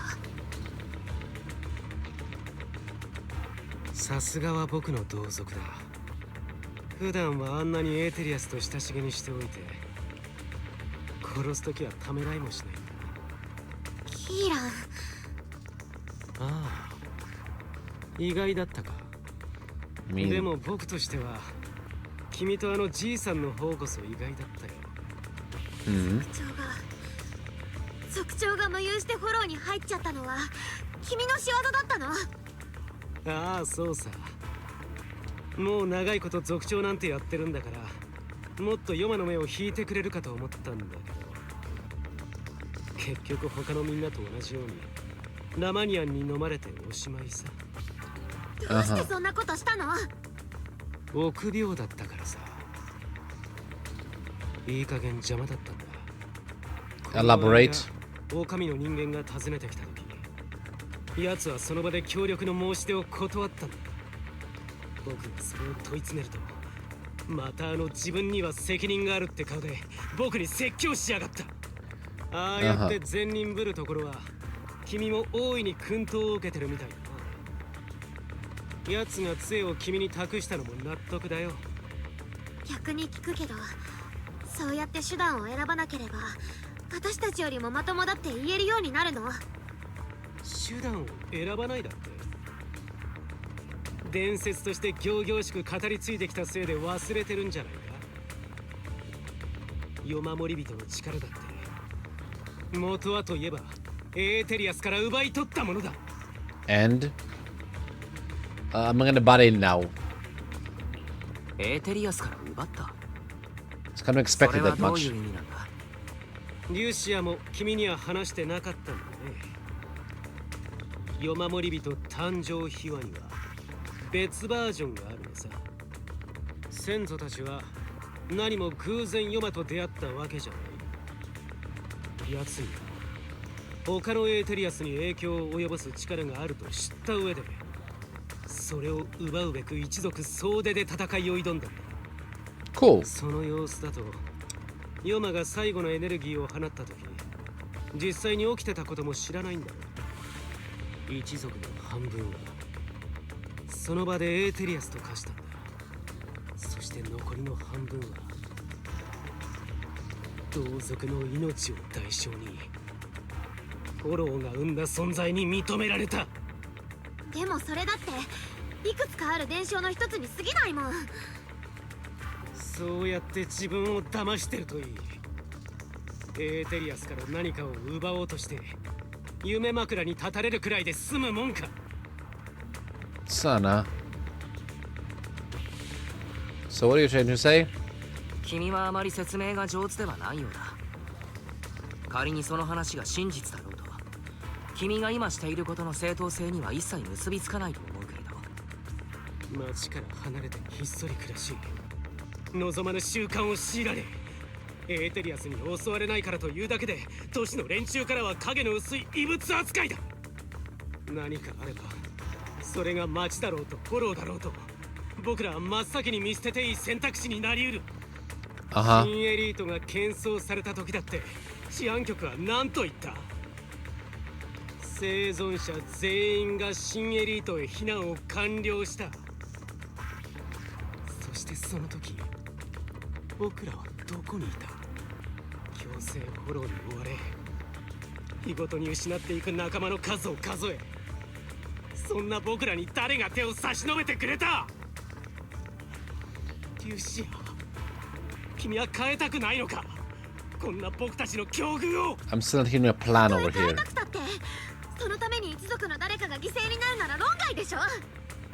なら君は誰かが正義をなしてくれるまで待ち続けるっていうのか？エーテリアスに同類とみなされ、フォローを自由に行き来できる。ヨマが値しこの天賦を踏み台にもっと力と承認を得るべきだ。僕たちにはそれがふさわしい。So that's your みんなの plan. 未来のためなんだ。そう思えばどんな犠牲だって取るに足らない。本当に踏み台にするのは私たち一族の力、一族のみんなの命じゃなくて、新エリートに私たちを認めてもらって、その中で一族が生きていける場所があれば本当にそれで満足するの？これは実験なんだ。損失があることは承知の上でやってる。どのみちヨマとの戦いで支払った代償の数々に比べたら大したことはないだろうけどね。それに前回の実験の後、もっといい実験材料が見つかった上にもっと有力な人物からの指示も得た。 Let me guess, the Exaltus. 全てが順調に進んでるんだ。もっといい実験材料って私のこと？リュシア、それはちょっと買いかぶりすぎだな。確かに君のことは無からエーテリアスを生み出す天才だと思ったけど、今となってはその杖で大道芸を披露しながら研究とは名ばかりのモラトリアムに興じてる。とんだ臆病者でしかない。君が生きようが死のうが僕には関係がないから。 Nice. 欲しいのはトゲなし、それとも杖？そんなのどっちもに決まってるだろ。 Well, you can have この them. 杖を私に託してくれたのは族長だよ。彼にあんなことをしておいてよくもそんなことを。それにトゲなしだってあの子は私の友達なんだから。 That's a weird thing to actually hear said out loud. That she's a free ethereal. 連れて行かせたりなんてしない。 Should be roaming the そういうのは hollows. 聞き飽きたさ。ヨマが見守る中での争いだの、夢からの贈り物だのと。でも当の君はヨマの夢を見ることすらできないじゃないか。そんな物語をでっち上げて僕たち一族が生まれながらに持つ添付の際に見放されてることから目を背けている。偶然とはいえ君を貴重なハティと出会わせてしまったのは僕のミスだった。だから今こそ全てを正しい軌道に戻す時だ。君にとって一族のみんなはミネベにとってのホーネットくらいどうでもいい存在なんだね。もう君のことは信じてあげない。二度目だってないよ。そんな野心のために一族のみんなを傷つけようとするなら許さない。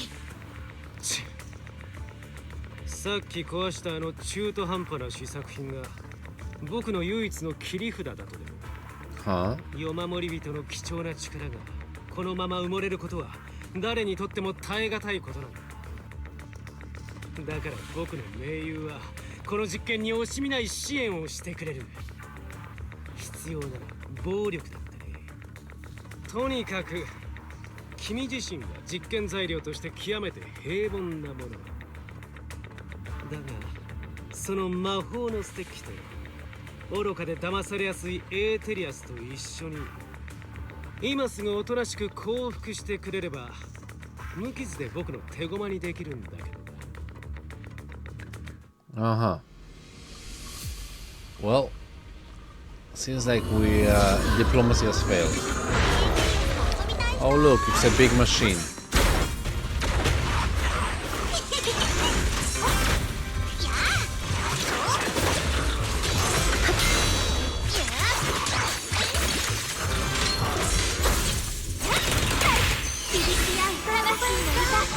What was the stage of history?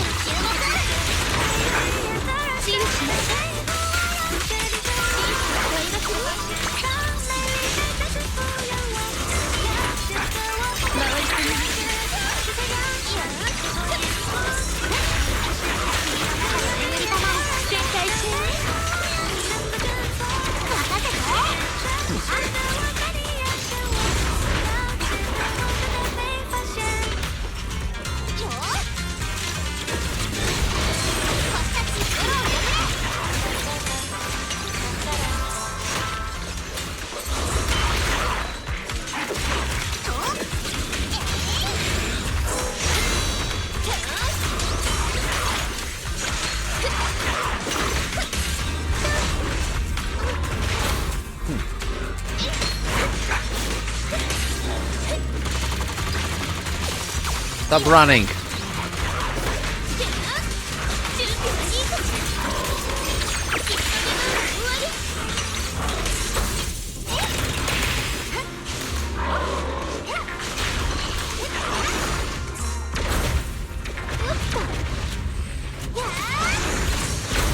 Ha.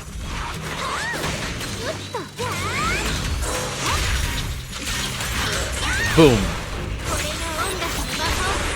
音楽タイム。ルシア。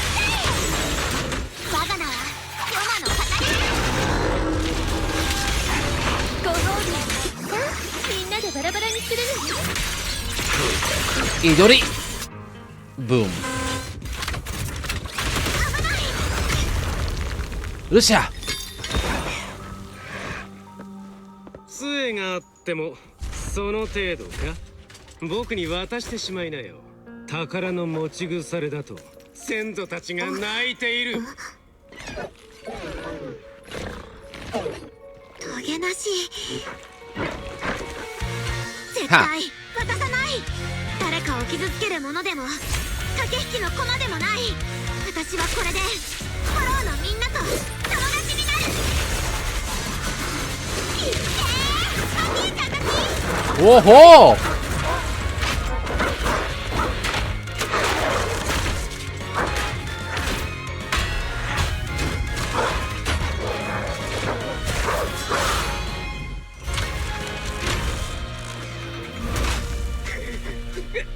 そんな本物のエーテリアス。こ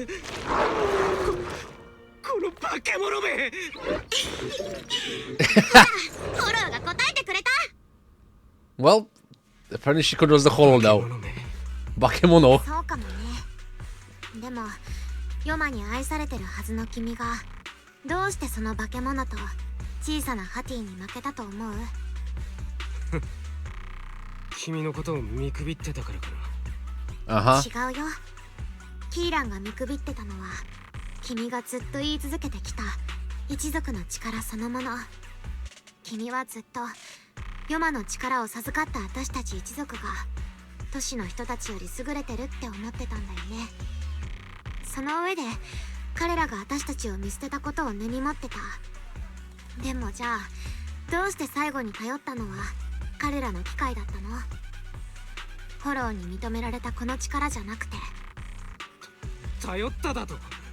僕はただ連中の力をいいように使ってやろうと。Uh-huh. ほとんどの人にとってエーテリアスは理解できない敵。でもその力をいいように使おうと勝手なことして挙句に報いを受けた人だって大概だよ。 Tell him off. 一族の境遇をあんなに熱く語ってた君ならそのくらいのことは分かってると思ってたけどな。それで人間ではなくエーテリアスの肩を持つことにしたわけか。That's not what she said at all. 彼女の言っていることが理解できていないようだね。僕が知る限りエーテリアスが誰かを傷つけようとした時もリュシアは決して見過ごしたりしなかった。キーランは世守り人の力を取引や仕返しの道具だと思ってるよね。でも私にとってはただ世界の仕組みを知るための手段なの。 Yeah, that's why she's the 私がエーテ chosen リア one. スを知りたいと思ったのは彼らがフォローを故郷としてるから。そこで生まれ存在してまたフォローに帰っていく、そういう営みがあったから。ヨマに会いたいからじゃないのか。理由の一つではあるけどね。私がヨマに会いたいのは話をしてみたいってだけ。一族が置かれてる状況を何とかしてくださいって頼めるかもだしね。他のエーテリアスの研究が二の次かって言われると全然そんなことないよ。 Ethereals, not enemies of humanity? That sounds some heresy. Yeah. Shameless Warhammer 40k reference. Check. So what about Chestnut? リュシア、他のエーテリアスを研究する前にまずは僕を研究してくれとトゲナシが言っているようだ。トゲなし、多分私にとって君は永遠に解明できない謎なのかも。私たちそろそろお別れしなくちゃいけないと思う。 The sneezing sound abruptly replaced by soft, eager whimpering. ねえキーラン、君が誰とグルなのかは全然教えてくれないけど、その人はもうトゲなしのことを知ってるんだよね。ああ、白状するけれど僕は彼に約束してたんだ。人と意思疎通のできるエーテリアスを連れて帰るとね。向こうはその存在にとても興味を持っているようだった。だから選ぶんだリュシア。このままそいつと一緒に見つかって研究あるいは駆逐の対象になるか、フォローの奥深くへと追い払ってお互いにもう会わないか。そんな大げさに言わなくていいって分かってるから。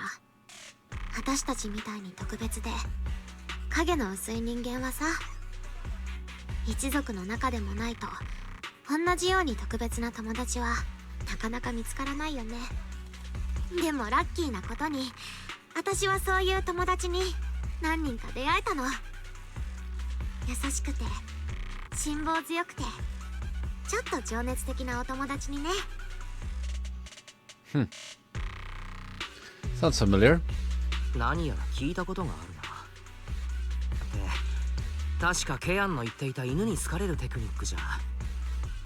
友達、起きてすぐメッセージを送ったら返事が来るのは夜寝る前。そんなのが友達と呼べるのか。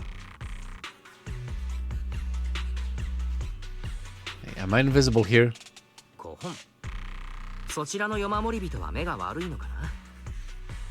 こんな時間までリシアのために頑張っている友達が実は君の目の前にいるというのにね、仲良くなるって別に四六時中おしゃべりすることじゃないよ。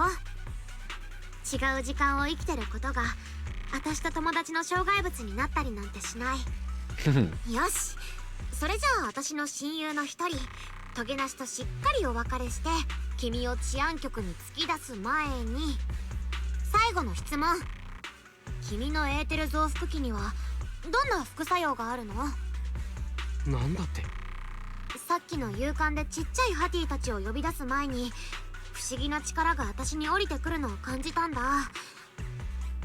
心当たりがあるのは君のエーテル増幅器だけなんだけど、きっと何かあるんでしょ？それだけの代償が。さっきハティが現れたのはあの装置のせいだと思ってるのか？何を言ってる？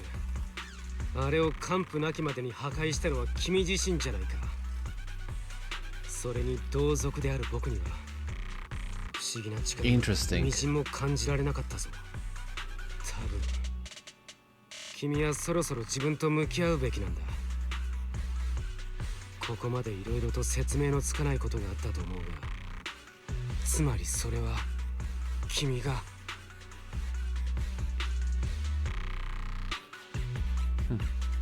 There's no way to keep repeating that word. Shut your そ mouth! こまでだ。追い詰められて頭が真っ白になっているのはわかる。だけどそれ以上は。はいはい、化け物ってことね。別にいいですよーだ。反抗期の子供じゃないんだから。あんまり何度も言われるとそれでブスの触手に撫でられてるみたいにムズムズするよ。 He's too upbeat to actually be tied down by labels. 私たちの一族だからって法の外にいるわけじゃないんだから。Whoa. さてと、お別れの時間だね。Reluctantly, Chestnut turns to face Lucia. Chestnut is exhausted from the battle, but somehow she's made her way back to the small pillow Lucia gave her. They lock eyes, both alive, both relieved, and neither ready to say goodbye. こればっかりはキーランの言う通り、私といない方が君はもっと自由でもっと安全でいられる。フォローの奥深くへお行き。 That's another great wallpaper there. ここから一番遠いところへ。くれぐれも人間には気をつけること。人間が君に対してそうしてるみたいにね。でも傷つけちゃダメだよ。 Stay away from 運が良ければ humans. きっとまた会えることもあるから。 Perfect. いい子だね。ほら、お行き。私、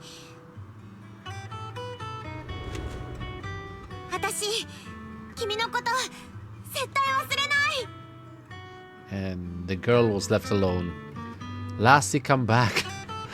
Lucia watches as the little ethereal trots off with the pillow in its mouth. The gentle puppy-like Hattie feels like a dream, as if it never existed in this time and space at all. Interesting. もう会いたくなってきちゃった。 But deep within the hollow, a strange creation awakens once more. After an adventure that defies all instincts and the natural order, returns to its body. Now returns to watching, the Night Watcher who gained powers from it. Oh?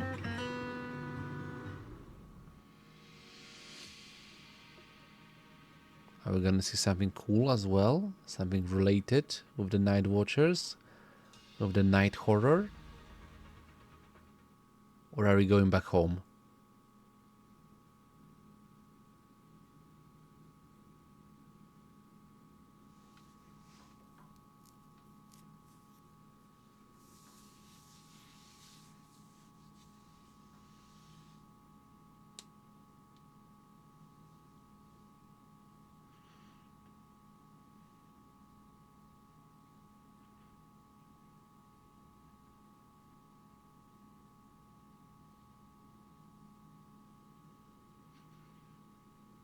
Come on then. I'm waiting for a very nice finale between Lucia, Akira, and then going to bed. Because it's morning already. Well, Lucia said she needs to deal with Kieran first and will be back in a bit. So tired. Let's take a break. So much has happened. Wonder how Chestnut is doing. Will you ever see her again? After taking a short break, you are woken up by your phone's notification sound. Sure enough, it is a message from Lucia. Well, let's go talk to the ethereal tamer.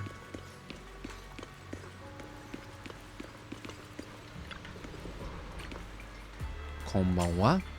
Akira, you're finally here. So are you all done? キーランならマナト君に適当な空き家まで運んでもらったよ。族長が後で迎えをよこすから、そしたら一族に理解のある治安官さんに引き渡すって。あの調査員はエーテリアスになる前からちょっと問題ある人だったけど、それでもキーランに責任がないわけじゃないから。I guess that's a wrap for now. これでようやく話は一段落というところか。ただ僕の思い違いでなければまだ解決していないこともあったような気がするけれど。そうだね。キーランが言ってた盟友のことはまだ詳しく分かってないし、湯守り人を横島な目で見てる人は他にもいるかも。うまく言えないけどもやもやするな。I guess we'll deal with that when the time comes. どうかな。くよくよ悩むのはリュシアらしくない気がするよ。君はこれからも研究を続けるんだろ？もちろん。もうトゲなしとはあんまり会えないし、フォローに人と分かり合えるエーテリアスがいるってあの子の存在を公にすることもできないけど、研究を続けようって思えたのはやっぱりトゲなしのおかげだから。今回はそのこと以外にも進展があったしね。Good for you. Well, so you mean the staff, right? 進展というのはあの杖のことかい？正真正銘のエーテリアスを召喚することができた以上、確かに研究する価値は十二分 Was it に the ありそうだ staff, から the ね。book, or all three can move the Lucia? 君も見たもんね。なんでかはさっぱりわかんないけど、あの時はこの杖を通してフォローが私の声を聞いてくれたみたいだった。You really are よ a し来た。パーティ prodigy. ーたちよ、リュシアちゃんを助けたまえって。それで本当に出てきちゃうんだからびっくり仰天だよ。とにかく今回の出来事は、全部だね。全部ちゃんと吟味しないと。研究のしがいがあるよ、これは。だって本当にハティたちとフォローで通じ合えたなら、ヨマトももしかして。もしかして？もし本当にヨマとも通じ合えたなら、リュシアは何を聞きたいんだい？もし本当にそんな機会があったら、そうだね。どうして私たちがエーテリアスに同類とみなされるようにしたの？それと、いつか私たちの夢がエーテリアスになっちゃう以外の結末を迎えられる日は来るのかなって。でも質疑応答だけじゃ全然足りない。私にはもっと大きな野望があるんだから。Oh? いつか最初の山守り人みたいに、この世界のみんながフォローと心を通わせられるようになって、何にも怯えずに生きていけたらいいなって思ってるんだ。Interesting dream. Yeah, but definitely it's gonna be Lucia that can do that. その答えはまだはるか先にあるかもしれないけれど、リュシアならきっとたどり着ける。そんな気がするな。リュシアちゃんにどんと任せなさい。さーて、やることがたくさんあるよ。一休みしたらまた探求の旅を続けよう。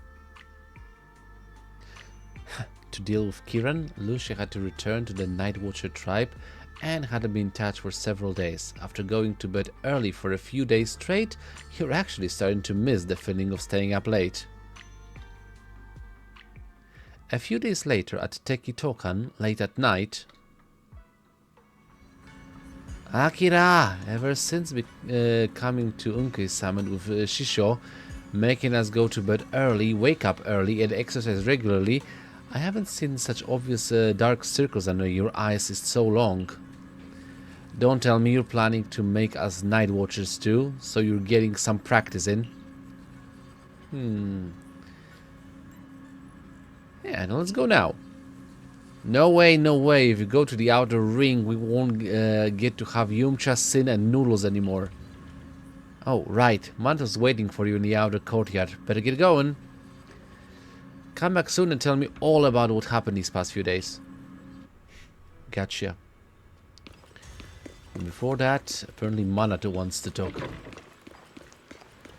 You're not the person I was expecting, but still, good to see you. Big boy. Proxy, Lucia seems down lately. Yuzuha said the others think you might know what's up. Actually, we've seen her posts. Is she still sad about parting ways with the Defiro puppy? It's possible. I just saw her at Fluffy. Let's go over now.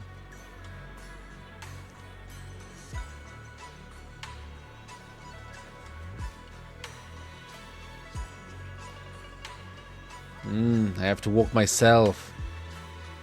エーテリアスとダチになりてえなんて妙なことも言うけどよ。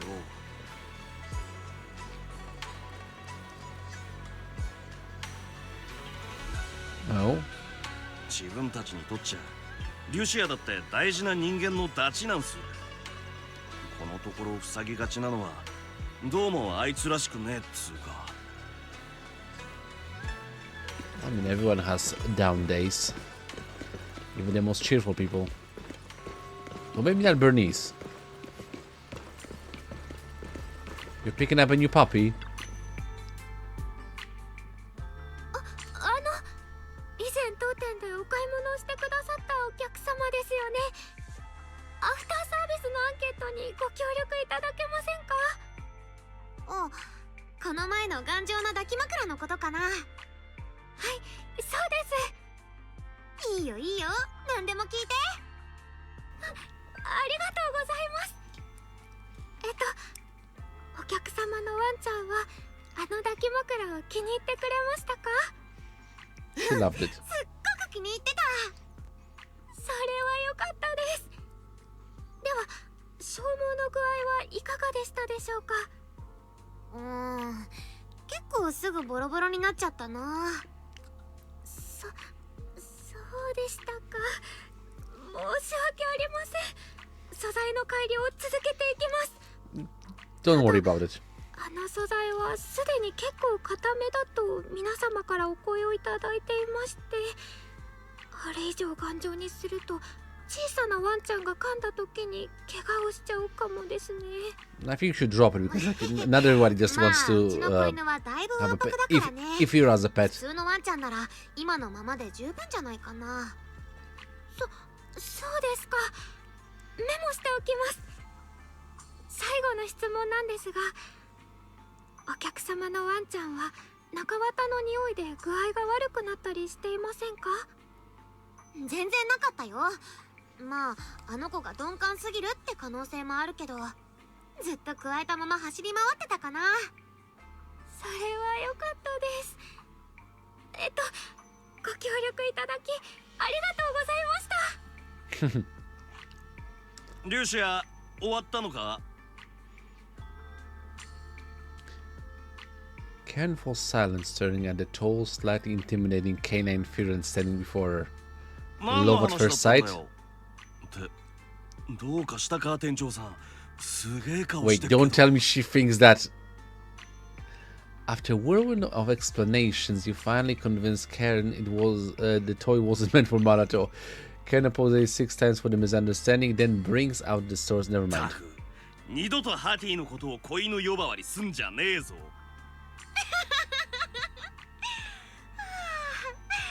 解了解。それと子犬っつったら普通はシリオンの話じゃねえだろ。Huge difference among the three of them. その通りだな。ハティも犬のシリオンも普通の子犬扱いしてはいけないな。ごめんよ。笑うつもりはなかったんだ。Manato glares helplessly at his friends. はいはい。それじゃ本題に戻るよ。おめでとう。そうだったな。おめでとうリュシア。君の立てたスレッドは大盛況だそうじゃないか。マナト君が教えてくれなかったらトリノックスの頭が尖っているわけを急にみんなが知りたかったのかと勘違いするところだった。それは言わないで。私は今までせっせと真面目な記事を投稿してきたのに、トゲなしの冒険がバズっちゃったからみんなもうそればっかりせがんでくるんだもん。トゲなしが05フォローに入ってイネベをワンパンするのが待ちきれないとか勝手なこと言ってくれちゃって。リュシア、やっぱつれえんだよな、トゲなしのことを。So he did reveal her existence? Never mind. ハティの前足は猫科より犬に近いんだよ。なんでそこでパンチが出てくるかな。まあ別に後ろ足だって。Oh, so that's what you worried about. トゲなしが恋しいって話。Be biologically accurate, damn it!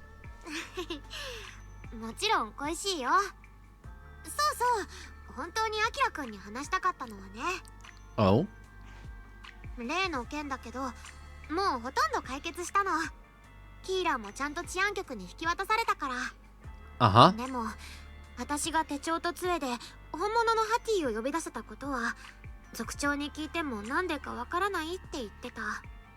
杖のおかげじゃなかったんだとしたら、あれは本当にヨマが私を見たからなのかな、それともトゲなしのおかげ。 Maybe とに it's か just く you. 私ひょっとしてヨマってエーテリアスなんかじゃないんじゃないかなって。面白い。So, what's your theory? リュシアがそう思ったなら僕はその直感を信じるよ。とはいえエーテリアス以外でフォローから生まれてくるものなんてサクリファイスくらいしか知らないし、ヨマとは一体何なんだろうな。 The creator? ヨマが私たち Or a 一族に creature 与 similar え to た the もの、 creator? 今までやってきたこと、それに私とトゲなしの別れまで予言してみせたことを思うと、フォローが生んだエーテリアスよりもっと謎めいた存在。確か私フォローのことまだ何にも分かってないんだなって思い知ったよ。君の言った通り答えはまだまだずーっと先にあるんだろうね。でもこれでストップしてた研究は再開できるし、さあ私と一緒にフォローに行きたい人は挙手。転がるアバルスが自分の角にぶつかって悶絶するとこ見たくない？ Sure, why not? You gotta sleep early today no matter what. Let's leave such night outings for next time. Lucia isn't disappointed. She happily waves you off and leaves, scribbling away. In the night sky of the unknown and on the Dreamless journey, there are plenty more truths regarding the Hollows, waiting to be discovered by the Firen girl full of curiosity. Sasuga, Lucia. And that has been the last Agent Archive so far released.